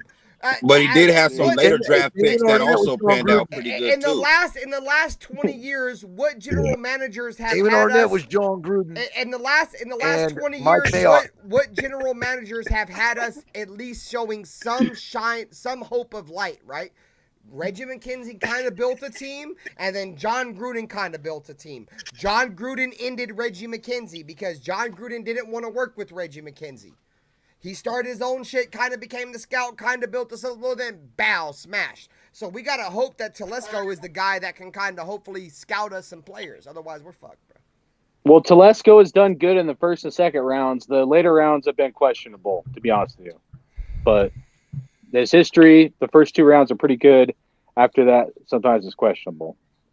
You know where McKenzie's at right now? I honestly believe McKenzie has been our best general manager, dude, since like the 80s. I agree. Reggie McKenzie was really Green Bay. I think he made a horrible decision by fucking hiring Dennis Allen. I think that was a terrible decision, but that was his first time general manager. He was a scout for Green Bay before we got him. He had connections with the Raiders. So he made a bad decision there. Yes, he did. But he made it right. He brought in Jack Del Rio, bro, and in the second year, dude, we were competing for the AFC West, fresh off the Broncos winning a Super Bowl. We beat them in prime time, dude, with Derek Carr. We were on the verge of being extremely fucking good, dude. You know what I'm saying? Natural Born Raiders, congrats. What up with you, Dirty? Happy birthday. What happened? Happy birthday. That's Dirty. Oh, Happy shit. birthday, He's Dirty. about to be fucking 45. 45 in 45 minutes. Shit, happy birthday, gang. Happy birthday, Happy birthday, man. Happy birthday, brother. This is how I look at it with Telesco, right? Like, every single fucking year, the NFL sucks the Chargers' dick. Look at all these players they got. This guy, that guy, this guy, that guy, this guy, that guy. You know what I'm saying? Tom, Dick, and Harry. You know what I'm saying? Guess what? All those guys were drafted by Tom Telesco. You know what I'm saying? So watch, we're not going to get that same love, bro. I promise you we ain't, bro. I promise you we ain't, bro. Telesco is the reason why the Chargers have been competitive through the whole fucking, who was that coach they had, bro? He was shit. The only reason why he had a chance, bro, is because the roster that Telesco built, bro. You mean the guy who does one on fourth down? Great Great his point. name or Dan Staley or some shit. I love that guy. He used to go for it on fourth down on his own 20 and shit. He I used to love that gamble dude. too much. Way I too love much. that guy, bro. He went for it on 4th and 10 on his own 25-yard line. Like, what the fuck are you doing? I love playing that guy. Yeah, Hey, he's done that several times though. Several Since- times in since his we're in his talking tenure. about some drama, I want to ask you guys a question if you don't mind. So let's say I'm wrong. He fixed our salary. Let's say I'm cap wrong for about sure, Aiden bro. O'Connell. Definitely. Let's say Fixed I'm our wrong. salary cap issues. He fixed the whole Jamarcus Russell situation. Sorry, hardcore. Go ahead, bro. Yeah, he was great with the books. Great point, Afakazi. Great. He was great with the books. That is true. We were in cap hell until McKenzie, so he did have to fix that. I'll give you guys that. All right, but let's say the scenario plays out. Worst case scenario. None of us are happy. Obviously, we're about midway through the season, getting close to the trade deadline. Whatever. Raiders are not doing good. I end up being wrong about Aiden O'Connell. He ends up sucking or whatever. You know, if the Raiders are in a bad spot and it's looking like we don't have a franchise or future quarterback, whether it's O'Connell or Minshew, but I'm just going to mainly point out O'Connell. Do you guys think we should consider trading Devontae Adams? I've always been down with trading Devontae Adams, gang.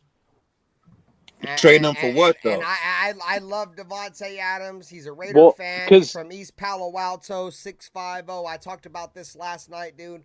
I know Devontae Adams. He's at the you feel me, like the end of his career. He wants to go out there and win a Super Bowl. I've always been honest, like, dude, like, just let him go, bro. Like, let him go out and have a chance to win a Super Bowl and compete, bro, and give us a chance to get a first round pick. Because we're not, I hate to say this, bro, but we're not winning a Super Bowl this year. And we might not win a Super Bowl next year. And what that means is that we're wasting Devontae Adams' career. Because he's one of the greatest receivers to ever play, and he wants a chance to win a ship. And if we can go out there and get top draft capital and let him move on, I think that's a smart move, bro, because I've said this all offseason, guys. We're rebuilding. We are rebuilding. I don't give a fuck what none of you guys say. Do we have a competent defense? Yes, we do. We have a competent defense. Do we have a competitive team? Yes, we do. But we don't have the most important part of our team, and that's the quarterback. And until you find find a you will forever rebuild. That's just the nature of it. That's to be just the determined. nature of it.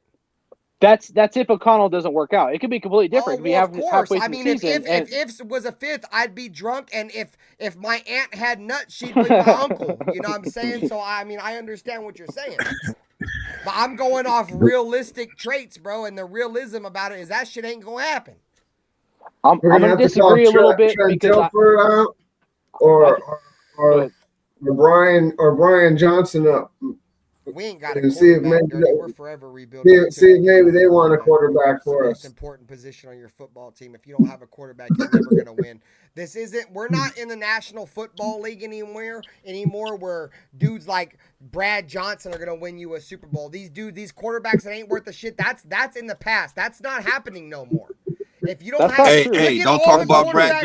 Don't talk about Brad Johnson. He got more touchdowns than Troy Aikman.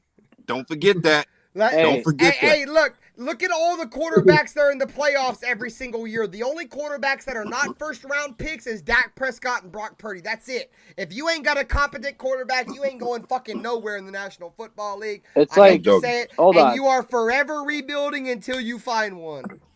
What about hold on. What about Russell Wilson? You know, you said Brad Johnson. You could go Joe Flacco. Russell Wilson established himself as one of the best quarterbacks in the league his rookie season, hardcore Raider. He wasn't a first-round draft pick. I'm saying saying they have to be first-round picks. I'm saying until you find a quarterback, you're forever rebuilding. It don't matter what round you find them in.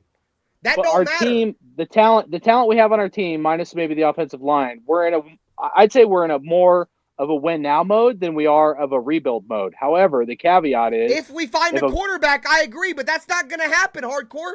That's the reason why I say that the Raiders are going to be number one in terms of going after Dak Prescott next year, Hardcore Raider. That's the reason why I say this, because I honestly feel like this team, this organization, they think they can win right now, especially if they have a competent quarterback. So if Dak Prescott hits the market, dude, the Raiders are all in. They think they're going to compete and win a Super Bowl.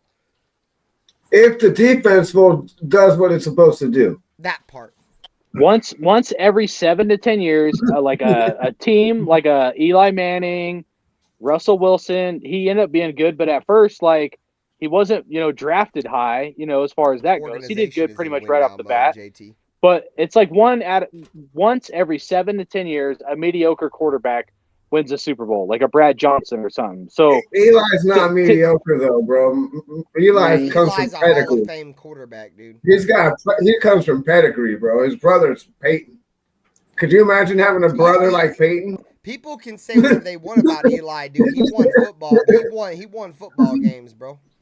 But he beat Tom Brady more than Peyton Manning did. He beat the GOAT twice, man. Period. That's true, but they had a good team around like him. This organization is in win now mode. I think they feel like their defense is competent enough. I think they feel like Max Crosby ain't getting no younger. Neither is Devontae Adams. They feel like we can win now, and all we need is a quarterback. I honestly feel that way, and the main reason why I feel that way is because Antonio Pierce knew that Jimmy Garoppolo wasn't it. As soon as Antonio Pierce took over, Jimmy Garoppolo sit your dumb ass down. You know what I'm saying? So that tells me that Antonio Pierce feels like if we have a competent quarterback with the defense that we got and the playmakers that we have on offense, we can win now.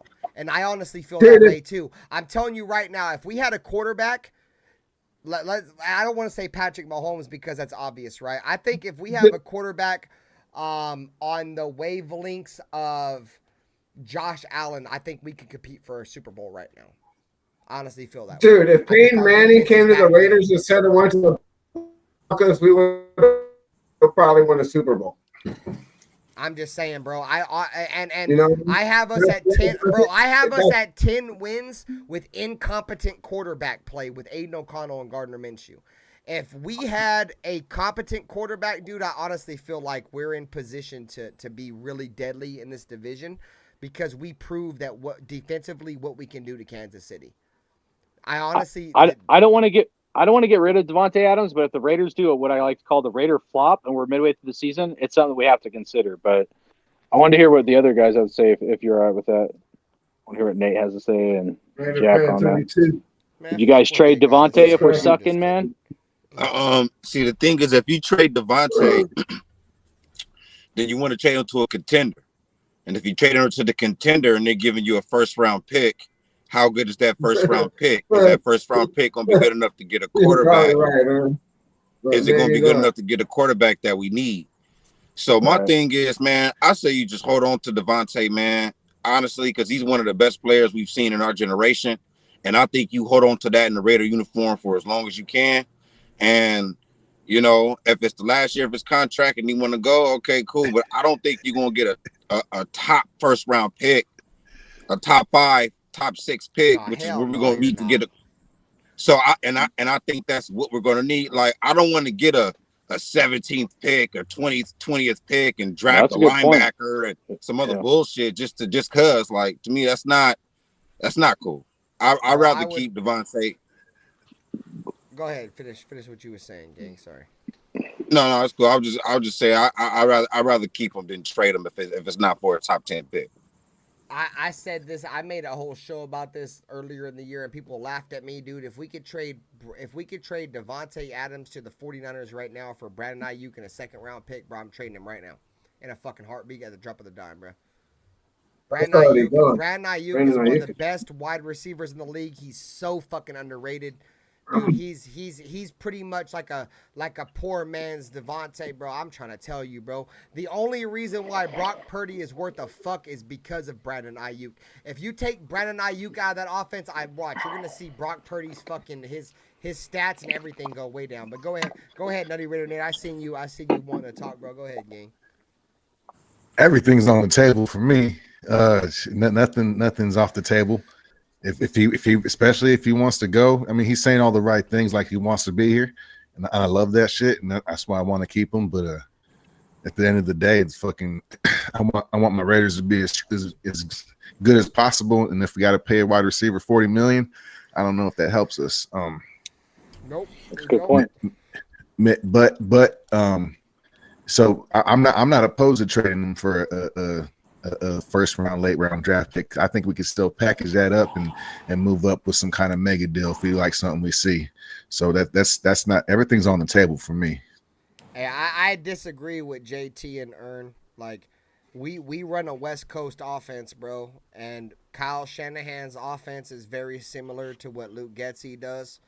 Exactly the same. I completely disagree with what you guys said, that he's not a great fit for our system, and he's only a great fit for San Francisco. Like, Hell no. Nah, Hell no. I disagree. No, I bro. disagree. Yeah, I highly disagree. Brandon Ayuk's probably one of the best route runners in the NFL. He's probably top 5. Like I said, he's severely underrated because he plays for the Niners. I'll be right back, bro. I would take fucking Brandon Ayuk in a fucking heartbeat, dude. He look at his drop percentage. The dude never drops footballs. He goes across the middle more than most receivers in the NFL. Like, the dude's really fucking good. Go look at the Lions playoff game last year where they threw that deep ball and he had to bobble that joint and still kept it, bro. And like, dude, he's good, bro.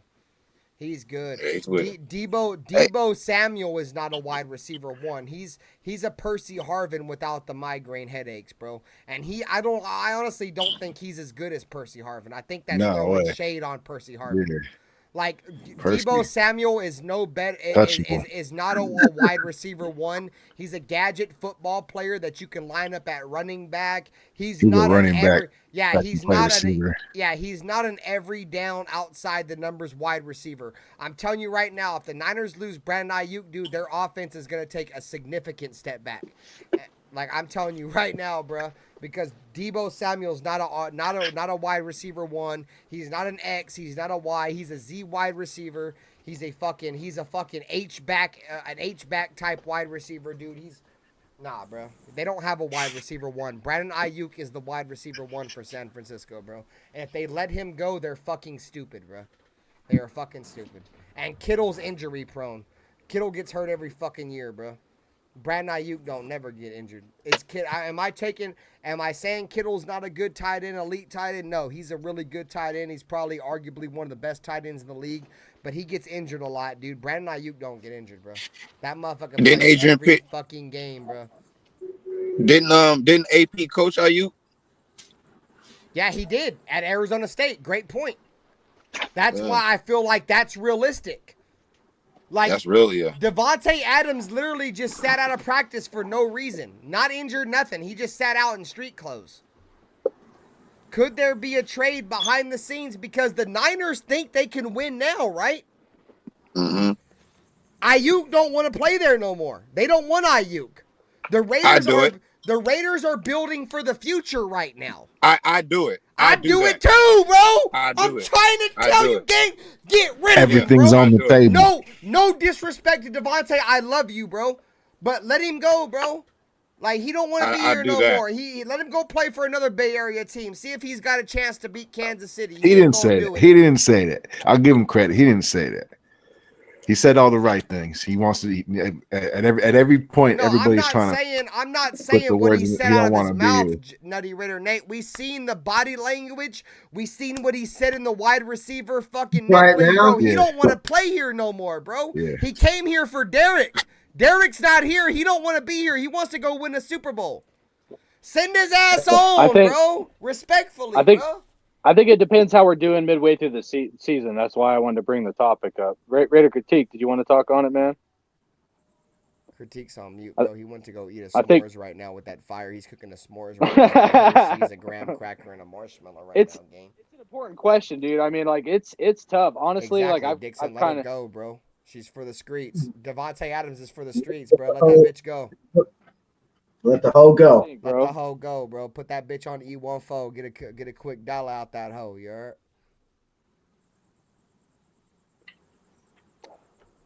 I don't want to let him go, but if we're struggling midway through the season, Why it's is something we have to Devontae consider. Adams sitting out of practice, hardcore Raider? Robert Pena. And especially sitting out of practice the day after Antonio Pierce says that if you're healthy, you're playing in the preseason. And Devontae Adams literally said a couple days I don't before know. that Veterans, he will not play a in lot the of preseason. a lot of coaches have a Veterans Day, dude. You could go back with John Gruden Bro, and he's other gonna coaches. play. He's gonna play, and he don't want to play. Antonio Pierce is that old school mindset. If you're scared, go to church. And I'm about that mindset too. You don't want to play in the preseason and get warmed up. Take your ass to another team. Get your bitch ass the fuck up out of here. You don't want to play, then get on. And I've said this 100 times. It's crazy how this shit's starting to work with my mindset, right? I don't give a fuck if you're playing in your backyard. I don't give a fuck if you're playing in the desert with a bunch of fucking tumbleweeds and motherfucking the shit that pokes you up, cactuses, or if you're playing on the football field. You're either gonna play or you're not. All right, so if midway we through had the to season, line up right now against the San Francisco 49ers in the Mojave Desert with nothing but cactuses and no water, you're going to want motherfuckers that are going to want to go out there and play, right? Max Crosby's going to go play. There's a couple. I guarantee you Devontae ain't going to go play. He's afraid about getting hit. Midway through the season. I ain't playing him. There's no point in playing him. We already know. We already know what we got in Devontae. Would you trade him? Hey, What's look, your take on DJ it? Turner is turning it around. Homeboy looks like he's got some hands. I kind of want to see a little bit more out of DJ Turner too, don't you? Critique. You know we what I mean? can't It's let these so-called preseason. superstar players run our organization, though. You're Well, he's talking got to get about his You don't want to fucking play? business Okay, too. cool. Okay, cool. You don't want to play? What the fuck You is don't. Brandon Ayuk? Okay, cool. You don't want to. Brandon Ayuk's a fucking prima donna too. They're both prima donnas. Hell nah. Brandon Ayuk ain't no prima Facts, donna. critique. Nah, y'all wildin'. He ain't never cried Facts, bro. until Come on, man. he Give me ain't my never credit, cried dog. until he wanted You to get already paid. know, bro. He ain't never cried until he wanted to get paid. Devontae Adams was one of the highest paid wide receivers, slamming his helmet on the sideline, bro. I don't want to hear that shit. Brandon Ayuk is crying because he deserves to get on paid. the sideline when you can't move the ball or you're wide open and not getting hits? So Jimmy exactly. Garoppolo was So trash. Brandon Ayuk is supposed to be mad. Ain't supposed to be mad because he's not paid as one of the top receivers in the league, and he is. Come on, bro. Well, dog, he's going to Super Bowls, ain't he? You win Super Bowls, endorsements come with it. Bam, there's your outside money right there. And wait around, win a couple more Super Bowls, and then fucking get your contract when your contract year's up. You wildin', dog. They're a first team anyway, though. Make money on endorsements too. So, yeah, I'm but they're telling one you right first now, team. dude. I'm telling you right now, if you put Ayuk on the Raiders with Antonio Pierce, who coached him in college, dude, Ayuk is going to be a fucking dog. Probably one of the best receivers in the league, just like Jack Jones, bro. Dude, they played for Antonio Pierce. These guys want to make Antonio Pierce look good. They're going to go out there and bust their dicks, no diddy. Slam their dick in the door for Antonio Pierce. Because Antonio Pierce got Jack Jones and Brandon Ayuk where they're at right now in the National Football League. There's familiarity there. Jack Jones. Jack who? Jack Jones. Yeah, Jack Jones. Jack Jones. I'm trying to. Brandon Ayuk would be a great addition to this team. He's a young player. He'd be able to take over for a team, in my opinion, that's rebuilding. I mean, y'all say what y'all want, bro, but I'm gonna hold it down. This is my sentiment. This is my sentiment until the end. Until we find a quarterback, guys. Until we find a quarterback, guys, we're rebuilding. I'm sorry. I'm sorry. We might be 6-2, right? We might be competitive through this rebuild. I have us at 10 wins because we won 8 games last year with an incompetent head coach and quarterback through the first half of the season with McDaniels and Jimmy Garoppolo. So I feel like we can win 10 games. But this team is. So hold on. It's time to rebuild, bro. Say we're at midway through the season, we're 6-2 or 5-3. Would you still consider trading Devontae Adams, or are you going to ride with it just to see how far you can go? Everything's on the table. I'd trade Devontae Adams right now at 0-0. Fuck waiting. Fuck waiting. I mean, because it's a toss up, bro. Like, after the first 6 games, can we be 4-2 or something? 5-1, yeah. But what's the history of our team after the first 6 games? History tends to repeat itself, right? And until I see otherwise, I can't debate it. Okay. All right, hold on. Well, If we're gonna be 2-4, 3-3 after our first 6 games, we should have got rid of Devontae Adams before we got to that point, because now Devontae Adams has lost value because he plays for a mediocre football team that's losing. All right, so I'm going to say something that's a little conspiratorial. Some people won't agree, but I'm just going to put it out there. If the Raiders are, say, like 4-1 or 3-1 or some crazy shit like that, very similar to what they did to John Gruden when they cancel cultured his ass. Not saying I agree with, like, you know, some of the shit he did or whatever, but nevertheless, like, if you look at the sports bettors that year, they did not, like, when they started cancel culture and John Gruden, we were fucking kicking ass, you know, and none of the sports bettors had the Raiders doing that fucking good. And so if the Raiders are doing that good this year, and with this, pending, I guess, bankruptcy with our coach, I could see some crazy shit happening where they kick us in the nuts again and take the wind out of ourselves if the Raiders are taking names and kicking ass. Book it here first, that they are going to come for Antonio Pierce and that bankruptcy thing if the Raiders are fucking, like, kicking ass and it's looking like we're going to prove the sports bettors wrong. Because here's the deal. A lot of the media is paid by a lot of these big organizations and the sports bettors, and these sports bettors have millions of dollars on the line. And if they think the Raiders are going to go over that 6-7 win without an issue, you better believe there's going to be some fucking crazy shit coming down line. Well, I mean, but the on bankruptcy. that note, go ahead, Jack. Very good, gang. Go ahead. My bad. 'Cause I was going to say, but the bankruptcy thing, is it something that's like a secret or dirt is coming out or nothing like that? Everything's like been on the table. 40 people in the building, hit the like button. So I don't know if there's anything that's gonna come out like that's gonna hurt him now. Like, this bankruptcy happens all the time with people that do business. It wasn't like he was doing shady business. I'm not coming at him, bro. Don't get me wrong. I'm not saying you are coming at him. I'm just saying I don't think that that's a dynamic that can happen during the season. They come for him like they did Gruden with a witch hunt or something like that, because there's nothing there. When people got millions of dollars on the line, they'll find something, man. No. We're not talking about something. We're talking about the bankruptcy thing.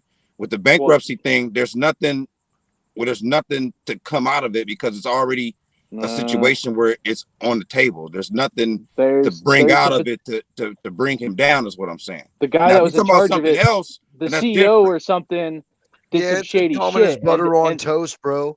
I mean, everybody fucking files for bankruptcy. I haven't, but I mean, at one time or another, some of these cats, they just do it. Yeah, you know, I mean, my sister filed for bankruptcy. Is already out. You know what I'm saying? So, like, that's what I'm saying. The thing is, the CEO or the guy in charge, one of the top guys, was doing some money laundering shit. They could try to figure out a way to pin that on our coach and to try to blame him for that same kind of shit. I'm telling you, people with money, they can find something, even if it's not true. Y'all need to stop spreading fucking false information. You're going to get my fucking channel flagged, you son of a bitches. Dude, misinformation is fucking channel flaggable offense, you son of a bitch. You know what I'm saying? Misinformation. The reason why the Niners didn't want to pay Ayuk, shout out to the 50, man. Hit the like button. Is because they're a run first team to begin with. So they're not going to pay him big money. They're figuring they'll get another draft. They'll get another wide receiver. 2 subs for 900. Let's get it. And the reason why he didn't really have any leverage is because his contract's not up for next year, and then they could give him the option. He's got the 5th-year option or something too, or they can put him underneath the what's the other thing that the shit that we did to Josh Jacobs, the player thing. So they could actually hold him another 2 years before he could actually get paid. Actually, have to give him a contract. So that's why he's fussing, and that's why he's all the leverage right now. Wants to get paid. You know, I could understand, but in their eyes, they're not going to really want to pay him because they want to trade for Devontae and then pay him. Yeah, that's what I agree. Devontae's on the books next year for 40 something million, That bro. And price tag. I kind of criticized that, but I dived deeper into his contract, and Devontae Adams is scheduled to make $44 million next year, but there's no guaranteed money on that contract. And if he does stay with the Raiders, no player with the fucking pedigree of Devontae is playing with no guaranteed money. So I could honestly see that $44 million next year, if he is still on the Raiders, being brought down to maybe $27 million a year with $17 million guaranteed, which will make up for that $44 million. I think if he's on the team, that's what it's going to be. We're not going to take $44 million against the cap. No player of Devontae Adams' stature is playing without guaranteed money. He's a walking Hall of Famer. He's going to go out there and get bread. He's going to get paid to play. So I could honestly see that $44 million that was going against our cap next year being delegated into a $27 million per year contract next year for Devontae if he's still with the Raiders, with $17 million of that being guaranteed, which will equal out to $44 million. That's what I think his contract will probably be. Exactly. Ern just said it right there. That 44 is going to be restructured, and that's how I see it being restructured. I think he's going to be around the $30 million mark with around $15 million guaranteed of that. Yeah, because some wide receiver just busted a 30 million mark or something, right? Somebody just got paid big money. Just got paid like $35 million a year, dude. Yeah, so quarterback type money. It's crazy. Yeah. So and so cap is going to go up, and Devontae is going to probably want, but he's older, dude. He's getting 4 and 20. Yep. He's getting older. And last year he didn't have that good of a year. So, I honestly feel like there's still hope for Devontae to be here. But I look at it as an outside perspective looking in and not just being, with Raider glasses on. Devontae Adams came here to try to have a chance to compete. And we're just not competing right now in terms of the grand scheme of winning a Super Bowl. Not saying we had that under Derek Carr, but I think the way the Raiders were kind of going at the end of John Gruden and the expectations for Josh McDaniels, I think that he honestly thought that the Raiders were going to be good and we were going to be on the upside. And unfortunately, the worst came true. Exactly. Derek Carr ended up getting released, and it's kind of been all downhill from a personal aspect for Devontae Adams. And I know he wants to win. I get it, dude. Like that's the main reason why I'm willing to let him go. You know what I'm saying? Like, you know how they say, bro, like sometimes you let a bitch go or you let a dude go. It's because you love them and you want them to be better, right? It's the same thing with Devontae Adams. I don't want to let him go, but I have a lot of love for Devontae. I know what he came here for. I knew all of his intentions was right. But it's just not going to work, dude. Like, I want to send you on. I want to give you a chance to get what you really want. And I'm going to get whatever I can get out of you, bro. So, that's just. And this is what I was scared of, because it does end up exactly how you're saying, right? It's exactly what I was afraid of, which was Josh McDaniels came in here and destroyed this team that was a playoff team. Yep, he destroyed and us. it took him 2 years to do it. He destroyed and for that, us. He I'm ripped shoving us off. apart. He's the worst head coach in the history of the NFL. Raider critique. He's the worst. Yes. It's not even. Someone called it. I think everybody I don't on want this Aaron board. Rodgers. He sucks. Have you seen him in training Everybody camp? on He's this terrible. board hated Josh McDaniels. I mean, we tried to give him the benefit of the doubt, but not anybody on this board could naturally say they were happy bringing in Josh McDaniels. Ruined us. Completely killed us, dude. He was the Completely. snake. He was a snake that came into our organization. And it's crazy. It's crazy. I forget who said this, but I am going to spit it verbatim, bro. He said, somebody that's a subscriber to my chat said, I'm worried about Josh McDaniels being like a spy for the Raiders, like just coming in and tearing us apart. And he's from New England. Like, they want to see this. They want to see that. And that's exactly what he did. He came in and completely destroyed our team. He ripped us from the inside out. Boston Strahd motherfucker. Piece of shit, bro. Like Piece of I've only watched this team since 2004. I'm a first generation football fan, not just a Raider fan. My family don't know shit about the Raiders. Hey. I've watched this team since 2004, and Josh McDaniels is by far the shittiest head coach I've ever seen in the history of the Raiders, and that includes Art Shell 2.0, Norv Turner, Dennis Allen, fucking who was that other cocksucker we had? Lane Kiffin. Hey, he was a Lane shitty coach. Kiffin, Hey, shit all the way around, bro. He was by far the worst. hey, he was a shitty coach, but I wouldn't sit there and say he damaged the team. I mean, he wasn't. He tore us apart. He tore us apart, Jack Bauer. He ruined Tore us Darren. apart. He did not. He Completely ruined Darren Waller's. Hold on, let me finish, Jack. He ruined Darren Waller's career. He ruined Derek Carr's career. He ruined Hunter Renfro's career. He ruined Josh Jacobs' career. May I go on with more players that were never shit ever again after he stepped in? As long as you let me go after, sure. As long as you let me go after, go ahead. sure, No, absolutely. you're done. I'm done. Go ahead. All right. Them motherfucking players was done before Josh McDaniels even came to the. No, Darren Waller never played. Let him Darren go, That's Critique. horse Let him go. shit. I know Hold he on, knows it. hold Go on, ahead. bro. Hold on. That's Darren Waller never played. First of all, Hold on, Critique. Hold on, gang. Let it go, bro. Let it go. Jack's making a point. Jack's making a point. Go ahead, Jack. y'all gonna let me go? Because I can go ahead. now. I ain't No, tripping. go ahead. Y'all I'm can gonna go? let Critique Go, rebuttal. brother. I'm gonna let all right. Critique rebuttal after you're done. Go ahead, Critique. I don't care who rebuttals. Anybody can rebuttal. It don't matter. Go I've seen ahead. what I'm seeing. Darren Waller wasn't playing football games no matter who the fuck the coach was. His ass wasn't playing. His ass always missed games. His ass was a problem no matter who the fucking coach was. He's been a problem his whole career. He's a problem now. He's a problem. So let's not blame Josh McDaniels for that. Let's not blame Josh McDaniels for Derek Carr. Derek Carr have the same fucking problems his career he been fucking had. What's his main problem? Excuses and excuses and excuses and fucking excuses. Yeah, you got a new coach. You got to do some shit different. But at the end of the day, your ass the one throwing these motherfucking balls, and your ass was doing the same fucking shit. So I'm not blaming Josh McDaniels for that shit. I'm damn sure not finna blame Josh McDaniels for Josh Jacobs.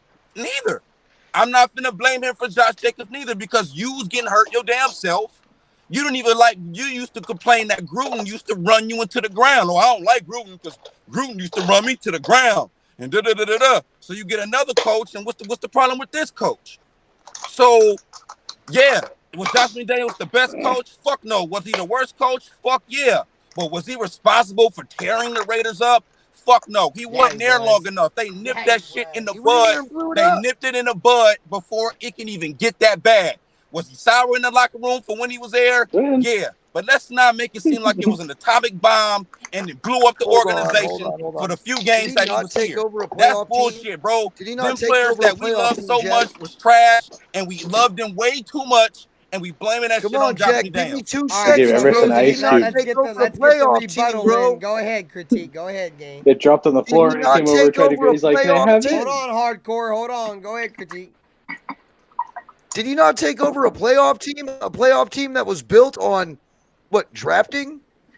You know what I mean? He drafted Josh Jacobs. He drafted Max Crosby. You know what I'm saying? He drafted all these players to build around Derek Carr, around the wide receivers that we had, around Josh Jacobs. Josh Jacobs was a natural Raider, and the dude ran like a fucking freight train for us. He was half the reason why in the hell we were even in half of those games. Fan base, Joely. You know what I mean? He destroyed Darren Waller for the simple fact, yeah, Darren Waller might have already been on his way out, but John Gruden had that dude playing at the top of his game. You know, he was on the practice squad of Baltimore, if you don't remember, when we picked him up. And we turned him into a top 3 tight end in the league with DC. And if anybody could work with DC, it was John Gruden. Henry Ruggs was a fucking baller all up until the point when he got in trouble. I mean, you're telling me, yeah, we were already on the downhill slope, but Josh McDaniels came in here and took our 3-headed monster that we had in Josh Jacobs and Darren Waller. And, you know, we had Henry Ruggs, but hey, we got Devontae Adams. If anything, we should have got better. Yeah, Dude was such a shitty leader. He couldn't lead his way out of a fucking wet paper bag. Yeah, he was a shitty coach. And he was given an opportunity, a playoff team, to do something, and he shit the fucking bed. I love you, Jack, dude, but he completely destroyed us, bro. I disagree. That quote-unquote playoff team was not no fucking good team, dude. That was that team backpedaled into the playoffs. That team was not no good football team at all, bro. That was not. I'll argue with this. Is that team, dude, in 2021, dude? They rallied behind Derek, bro. Like, they really did. Like, that team what was it? Yeah. They rallied behind Derek. They wanted to see Derek be successful with this organization. Once McDaniels got in there, bro, like, McDaniels just took everything away. Like, Derek Carr don't matter no more. Josh Jacobs don't matter. The only person that matters in that organization is McDaniels, bro. And that killed us, bro. It absolutely. So you don't get a players no. So you man. All right, I just disagree. I don't put all that on McDaniels, bro. Like I said, he came, he was terrible, but the reason why this team, like, nah, I'm not putting that on him. Let me back this up. He's the only head coach in NFL history to be fired within the first 2 seasons of his fucking head coaching career. There's never been a coach. That's a record. He's been hired as the Broncos head coach. He was fired in year 2. He was hired as the Raiders head coach. He was fired in year 2. With all this hype around him, when he went to the fucking Broncos, he was the next coming of Jesus. When he came to the Raiders, he was the next coming of Jesus. And what did he do to both of those? What happened to both of those organizations? They crumbled. And guess what happened the next year, Jack Bauer? Let me tell you this. The next year, Tim Tebow won a playoff game without Josh McDaniels, with John Fox. So who's to say the Raiders can't repeat that? Because they might. But what I'm trying to tell you, you're making my point. They build it. All right, bro. My bad. You're making my point, Ben. You're making my point. He wasn't here long. You guys are saying he blew the team up. Here long oh my enough. God. He tore the whole shit down, Jack Bauer. He tore it all down, bro. He wasn't here long enough to do that, bro. He wasn't here long enough to slam our shit into a sandbar, bro. He ruined the morale of this locker room, Jack Bauer, and that's really what happened. He made everybody feel like they weren't worth a fuck. And that turned around very quickly. That's what I'm saying. Yeah, when you have a head coach when you have a head coach that appreciates what motherfuckers do, like I'll make them like an example. You have a boss that you're gonna work every single day, and he degrades you. He don't give 2 fucks about you. All he gives a fuck about is himself. And then you go to work for another job, and your boss fucking, good job today. You know what I'm saying? Like, let's go team shit, right? You would way rather work for that motherfucker than the cocksucker that keeps degrading you, bro. That's not the point. That's not the point, bro. I'll use your same analogy. I feel like that's a lot of the reason why we played like shit, because they didn't give 2 fucks about let me use your same analogy. Let me use your same analogy. You got a boss. Like you said, right? You don't like to work for. You got another boss you love to work for. That boss you didn't like to work for was only your boss for 2 fucking weeks, right? He gone now. Is the company in shambles now that we got this new boss and shit is over and good? No, shit is looking better. So as an overall, I'm not looking at it as doom and gloom, like it blew up the team. He wasn't here long enough to do it. Was it a bad situation for when he was here? Yes. Fuck you, mean he wasn't here long enough to do it? He was here for 1.5 years, Jack Bauer. That's not long enough. That's not long enough for me to blow up the team. Especially when you take over. Hold on, Jack. Especially when you take over a goddamn playoff team. He took over a playoff team, Jack Bauer, and we weren't worth a fuck. We weren't worth the fuck, Jack. Bro, that team wasn't good, bro. That team was good. Team, bro. Man, you act like that was a perennial playoff team. That team was fucking good. It was better than this team, goddammit. Turn around so we can hear you better. He was better than this team, goddammit. Son. You talking out your ass on this. He destroyed us. Bro, I just disagree, y'all. I just disagree. I just disagree. All right, I disagree, bro. Can I talk? Dude, we were so much fucking better without that cocksucker, dude. All right, hold on, because I'm like middle of the road on this. Believe it or Shout not. out to the All right, 50, so first man. of all, Hit the like, bro. I'm See what hyped, bro. happens. First of Don't all, tell me that, bro. Don't tell me Bro. Josh It's your McDaniels fault. didn't ruin our fucking team. He ruined He us, wasn't there bro. long enough to do Yeah, that. he was. He fucked ruined up. it in 2 He years. fucked up. Nah, He bro. ruined I it, think- God damn it. Dude, nobody players wanted aren't that good, Jack bro. Bauer. Nobody wanted to play for him. You let him up, Devontae bro. didn't You want to let play him for him. choose. Max Crosby Man, didn't because want. Devontae's Nobody. a diva, Fuck man. him. Fuck him. Devontae's a diva, bro. Devontae don't know what he want. Man, Devontae fuck don't know what he him. want. I kind of agree with him being a diva, but at the same Come on, time, man. he understands winning. Goddamn it! Josh Jacobs and a diva goddamn too. Josh McDaniels Josh ain't Jacobs a winning. diva Goddamn too. it! You Josh understand Jacobs me? was a diva too. You understand me, bro? He's still running his mouth. Josh Shut the Jacobs still fuck. running You his mouth can't about tell the me Raiders. He finna nothing. suit up for another team. Them dudes is divas, man. Nothing, bro. Come on, bro. Give me some more names that matter, bro. Them I dudes, agree with both that, them Jack. dudes is prima I agree with donnas. that. I agree with that. And they ain't won you nothing. guys None are of them right. dudes won anything. You can go to You guys college. are right for certain I don't reasons. give a fuck. We Jack, the Hardcore. Raiders were turning Hardcore. shit Let around, hardcore hit. bro. We're turning shit around. Go ahead, hardcore. I think both of you guys are right for unique reasons. Okay, so first of all, I hate Josh McDaniels, and I hated him. Like I supported him at first, and then it didn't take long, and I was like full bashing Josh McDaniels. He created so much anxiety for me, dude. It was like fucking crazy. But even at that, I do have to admit with Jack Bowers about Derek Carr that the issues that we had with Derek Carr had the same issues before Josh McDaniels came to our team. Okay, maybe they were exploded more, but I do agree with Jack that like the Derek Carr problem was not a Josh McDaniels problem. Now, Darren Waller, I will say, I did not want to get rid of Darren Waller, and I was a huge Darren Waller fan, and I was pissed when they got rid of him. However, in retrospect, being a Monday morning quarterback, looking back and what Darren Waller did after he left our team, Darren Waller did not really do jack shit when he left our team, and I think his motivation, it was deteriorating. Okay, another player that I don't remember if you guys brought it up. If you guys did, I apologize. But one player I think you guys missed was Hunter Renfrow. Now, Hunter Renfrow, the issue with Hunter Renfrow is essentially work ethic. It wasn't even a Josh McDaniels problem, dude. Like, yeah, Hunter Renfrow got hurt. We would have never seen Kuntz if McDaniels was still here. That part. He never gained any muscle. Hardcore. Keep going. That is true. But like, there was a key part in one of the off seasons where Hunter Renfrow was like essentially saying, I did a whole video on it, but the point is like Hunter Renfrow is like, yeah, I really don't want to overwork myself. I want to be mentally ready, but like he wasn't putting in work, let alone extra work.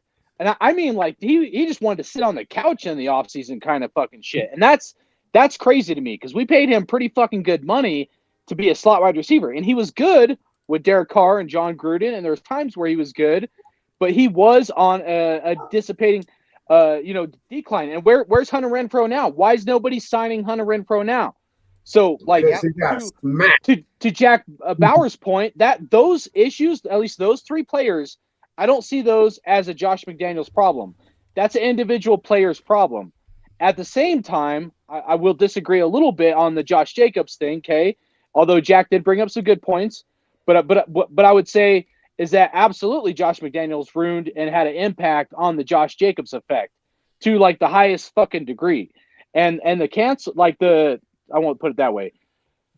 The negativity, how bad of a leader he is can kill the morale of a team. And so this is where I agree with RaiderBen is that, yeah, he may not have affected those like three individual players. Okay. And 900 gang. But at the same time, like, dude, like if you have a leader that's fucking toxic and the players aren't willing to play for him, it don't matter, dude, like how good the fucking players are, bro. You know? So I don't know. Looking back, play for Josh McDaniels, Wild Turkey. Like looking back, should we have traded Josh Darren McDaniels Waller? either. Probably. I critique that part. Even though I like Darren Waller, and you know, the bet. Hey, I'll end it with this: the best thing Josh McDaniels did was get rid of fucking Derek Carr. Somebody had to do it, and at least it put a target on his back, and he's gone. So I'll end it at that. I wouldn't want to play for. Bro, I almost cried when he said that because I want to hear Nate and Pizzle's opinion. about it as Sorry, well. that was so funny. Because my thing that was he fucking wasn't guy, there man. long enough to fuck a team up that bad. Like one He draft, was, a draft and a goddammit. half. Like Hold on. we ain't talking. He was there 6-7 years. He Like drafted taking us Tyree back. Wilson, Jack Like, Bauer, you he- son of a bitch. He drafted Tyree Wilson, bro. He's I fucking said garbage. one draft, 1 or 2 drafts. That's not enough to fuck a team up. A team can rebound. He's trash. A team dog. can All right, rebound. To You get what I'm Jack saying? Bauer's point, their game plan, I feel, was a 3 to 5 year game plan. Okay, it was. I think it was a more longer term game plan, and it might have worked out had we given it time. However, I personally felt like we had enough pieces in place where the team should have been more of a win now mode. They should have done their game plan not 3 to 5 years down the road. They should have done the game plan 1 to 3 years, but they didn't do it that way. Sorry, Jack. Go ahead, finish what you're saying. No. You got it. And that's all I pretty much wanted to say. Is just they had a longer vision. Had we kept them, maybe it would have worked out. But it's like if your plan is a 3 to 5 year plan, why the fuck bring Devontae Adams over? They had conflicting things because their actions, some of the things they did were like win now, and then some of the other things were like, oh, we're looking at 3 to 5 years down the road. Hey, and if you mods, listen to post, Ziegler post and links for me, McDaniels, that's why they were constantly talking about long-term success. They were looking 3 to 5 years down the fucking road. Terrible. It's crazy, right? Because didn't Mark Davis say that we are not rebuilding? He did. You're right. Absolutely. It was conflicting. We are grass. retooling. We're not Snake in the rebuilding. grass. Absolutely. Tell Mark us Davis we're not don't know rebuilding. football. Anybody with the brain can see that the Raiders were rebuilding, dude. Once we got rid of Derek, and that's what happens. That's what happens when you get rid of your quarterback. And some people up on this panel, some people in the chat may consider Derek Carr a franchise quarterback. I don't. But for you guys that do, you know, when you get rid of a so-called franchise quarterback, dude, you're expected to fail. Like, that's just the reality of things. You're not expected to be good when you get rid of a so-called franchise quarterback. It's rebuild time. That's why I've been saying rebuild forever. I've been saying rebuild, but y'all, a lot of people don't believe me. But that's the reality of things, guys. That's where we're at right now. If you don't have a definite signal caller, it's definitely a rebuild. Yeah. And the Raiders have accepted that. Mark Davis has accepted that. But I think what's happening is that he sees that Antonio Pierce can keep us competitive through this rebuild. And that's the reason why he wants to keep him. He sees that he embraces the Raider way. He can keep us competitive. And then maybe we can find the guy. But that's just what it is, bro. Like, I hate to say it, dude, but we are 100% rebuilding. When you get rid of a quarterback that owns all your franchise records in passing, blah, blah, blah, blah, blah, you get rid of him, you drop him for a quarterback like Jimmy Garoppolo, Brian Hoyer, and Aiden O'Connell, you are 100% rebuilding, bro. Hey, man, Derek Carr. Maybe it's rebranding of the offense, but I wouldn't call it a complete rebuild because championships are won on the defense's back. Offense just scores points. But your offense has to score points, though. They have to score points, yes. Antonio Pierce said we want to score. And should be able to score points, right? Antonio Pierce said he wants to score 24 points per game. We averaged 16 last year. The offensive coordinator that we just fucking hired averages 16 points per game. So he completely contradicted everything that he said. So I wanted Kingsbury, man. I wanted Kingsbury. I didn't want Kingsbury, but I would take Kingsbury over Getsy. But I'm willing to pump. What's up, Rage Machine? I'm willing. Yeah, I'm with you on that, Nate. I'm willing to pump the brakes a little bit, guys, because I seen something in that first preseason game that gives me hope for this year. I seen Getsy actually use our offense and put our players in positions to succeed. I mean, Brock Bowers, dude, was all over the field. He used him in every single position that makes him good. You know, Jacoby Myers That's what Michael Mayer was supposed to be. Jacoby Myers was doing Jacoby Meyer things. He was doing the Devontae Adams role because they are similar receivers. They're possession receivers. Can they go deep? Yes, but they are possession receivers. They catch the ball. They go down. They're the third down receivers, the big play receivers. Those are them. And he put Jacoby Myers, you know, from the deep in route, the dagger route, when Trey Tucker stretched the defense back. He made a great play there. You know what I'm saying? And then, you know, Devontae Adams spoke of it, but the third down where Aiden O'Connell had to drop back and Jacoby Myers was blanketed and he kind of had to push off just a little bit. and create. And Aiden O'Connell threw the ball before Jacoby Myers' head even turned. Those are the kind of plays. Those are the kind of plays that we get. But Which hold on. Let me ask you. So how do you get those plays? What does it take to be efficient in those plays? You gotta have a run game, bro, and you gotta protect the quarterback. You're not moving the football. Timing, and rapport with your receivers. There you go. Yeah, you killed it right there. That part, bro. Yeah, and that's one thing that Aiden has, right? Is he has a rapport with these wide receivers.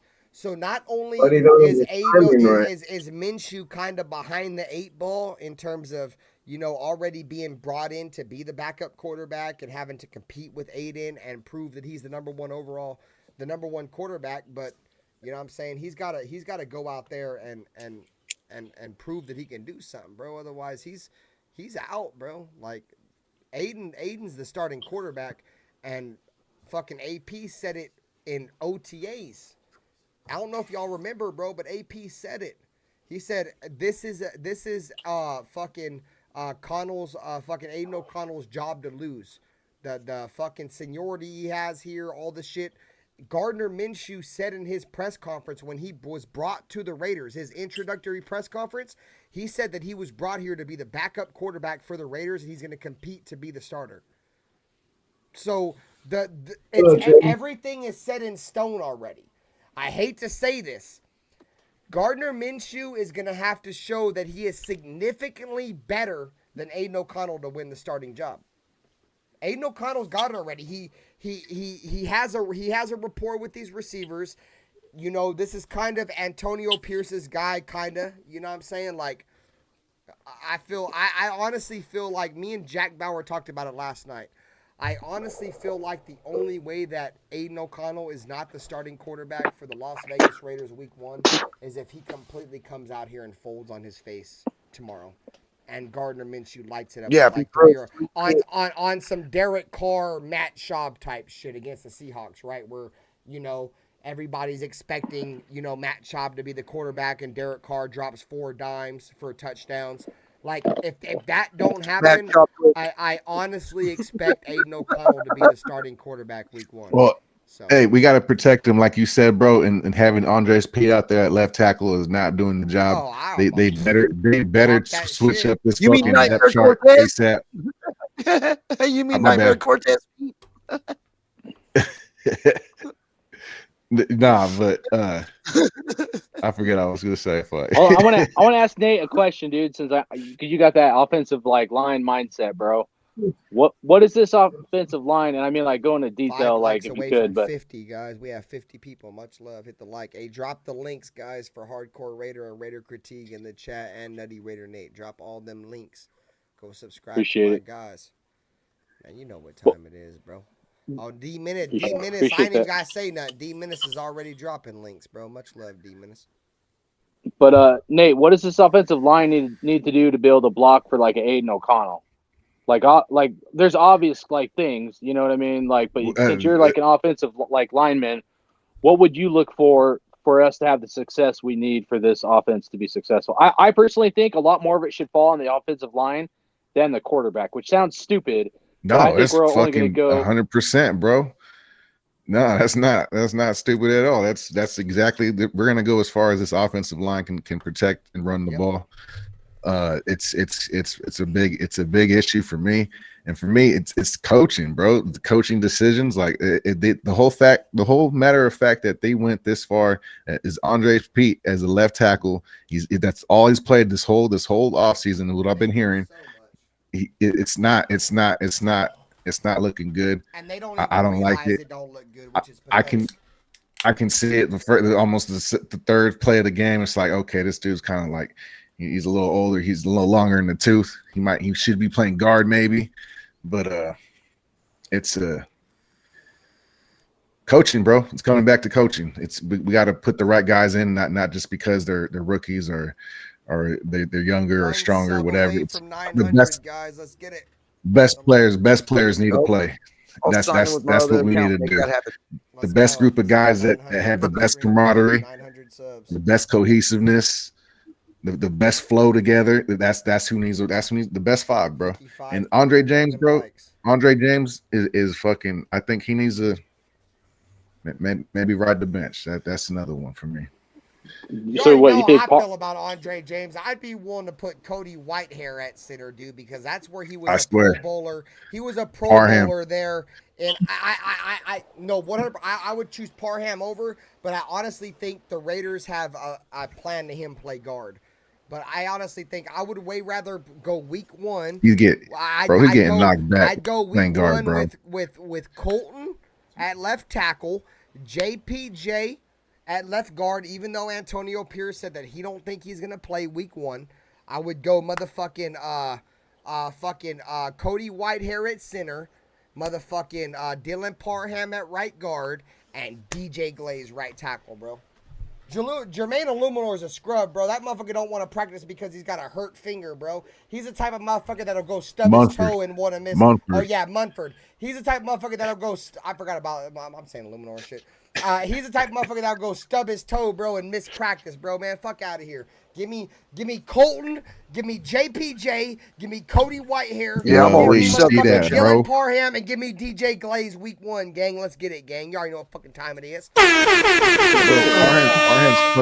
Parham's fucking up the launching pad, bro. For the 900 subs. Let's get it, gang. The quarterbacks cannot step into their throws because Parham's getting fucking knocked back into their lap.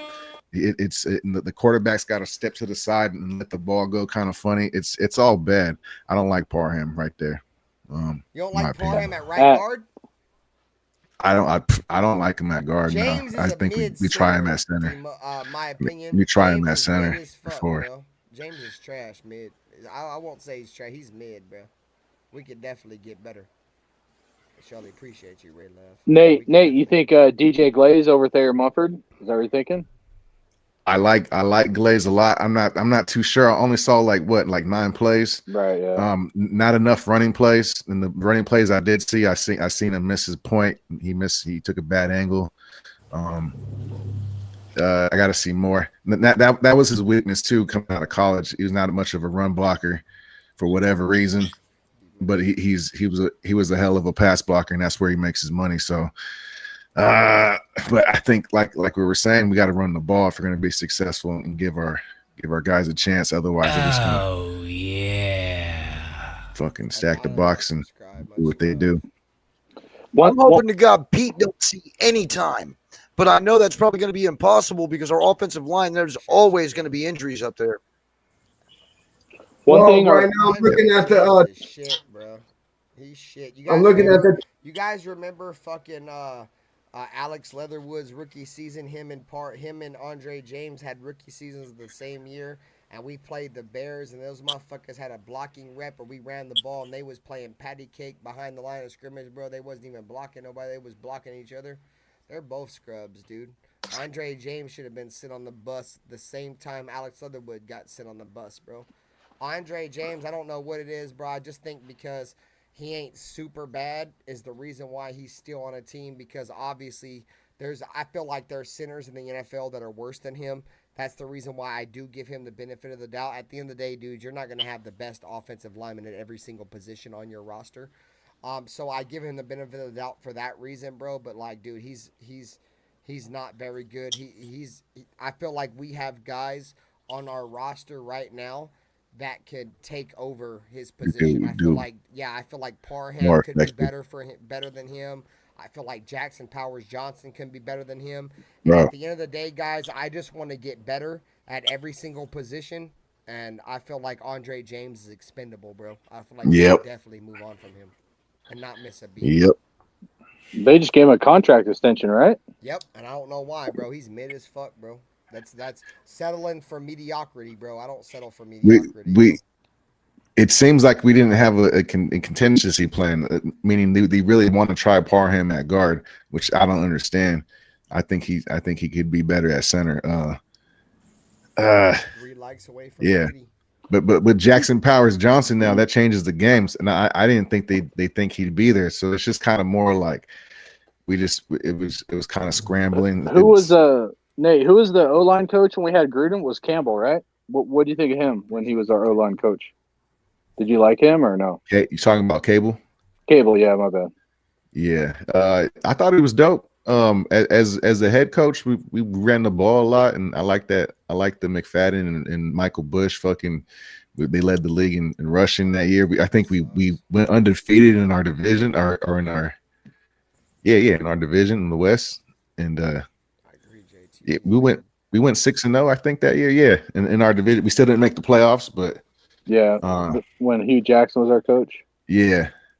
Was that the same year? I thought Cable was the. Well, no, I'm talking about because he was the O-line coach under Gruden. Oh, I was wondering how did you think the O-line did under Gruden with Cable as our coach for the O-line?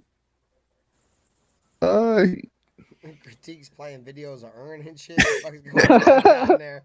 I'm like, that's Earn. I'm about to say, what's up, Earn? Yeah. What's good with you, Earn? Salute to you, game. What was the question? Hardcore, my bad. I was just curious, what did you think of the offensive line when Cable was there? I thought Cable, I doubted him at first for the O-line, but I felt like he helped develop some guys for the O-line, and it did pretty good with the Raiders when he was our O-line coach. But I was curious what you think, because you're kind of got that position on lock. I like him. I like Cable a lot. I thought he brought a toughness to the Raiders, and he went and knocked some dude out. We actually had him on. We had him on the show. The dude he knocked out is one of Stu's boys. I forget his name. Oh, yeah, Hanson. And Coach Hanson. He passed away too, Game. No way. The Coach dude, Hanson. Yeah, the dude that. No way. Not the coach. My bad. But the other dude. You remember the other dude, the player he had with him, that was from Kansas City or whatever. The guy that was his boy. He passed away. Yeah. Oh yeah. Yeah. Oh not shit. The coach. The coach didn't. But the other guy, I don't know if you guys seen Stuart Schweigert when he would have his boy with him. He was another NFL player that would be at his house, and she was like his best friend. He died, bro. He died, bro. Not too long after we was on the show. After he was on our show. How did he pass away? In a You said car motorcycle accident? accident. A motorcycle accident. Oh fuck, bro, that sucks. He rode motorcycles. Yeah. Damn. That's why when I heard about his name, I'm like, oh, bro, that's the dude that Stu be kicking it with on the show and shit. I ain't gonna lie, bro. I'm gonna keep it all the way at beat there with y'all because I don't never lie. Me and Stu ain't on the best terms no more, bro. He turned face real quick, bro. He was like all against the whole, you feel me, doc scamming bullshit, and then went right back over and started sucking dick. But I ain't gonna get into that, bro. But yeah, me and him ain't on the best terms no more neither, bro. He's a turntable, but whatever. Anyways. Bro, I ain't gonna lie to you. I've been here for almost 4 hours, bro. I'm out of here. I got to be at work at 4 o'clock in the morning. It's fucking 11 o'clock. All right, y'all. Good night, bro. Word, man. I've been here for like 3 hours. But, Yeah. Good appreciate it, man. Thanks for having me on. I felt Good like we had time, a man. Great show, man. The shit was great. It was good to we chop it up, had man. A lot of great debates. You know what I'm saying? Definitely my mods, drop Hardcore Raider and Raider Critiques link in the chat. We will be doing the play-by-play tomorrow. I'll be live for Raiders versus Cowboys play-by-play. I'll be live at about 6:45 p.m. Pacific, and then we will be doing Black Saturday Raiders versus Cowboys post game, and you guys can pull up and give me all your guys' thoughts post game on the game against the Raiders versus the Cowboys. So. For Jack Bauer, Nutty Raider Nate, Pizzle, Hardcore Raider, and everybody else that pulled up to the show. You guys have a great rest of your Raiders. Like, subscribe. As always, Raiders. man. Appreciate everybody that got me to 900 subscribers, man. Raiders. I'll catch you guys tomorrow, man. You guys have a great night. Hardcore Raider, much love, bro. Peace out.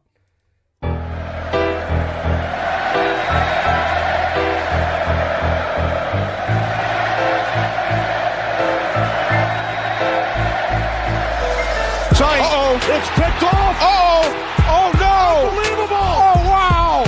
Incredible. Chandler Jones and wins the game for the Raiders.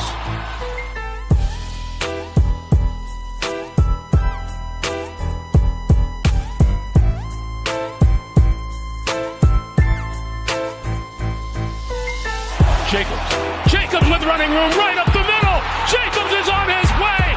The Raiders are going to win this game.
when you have great coaches.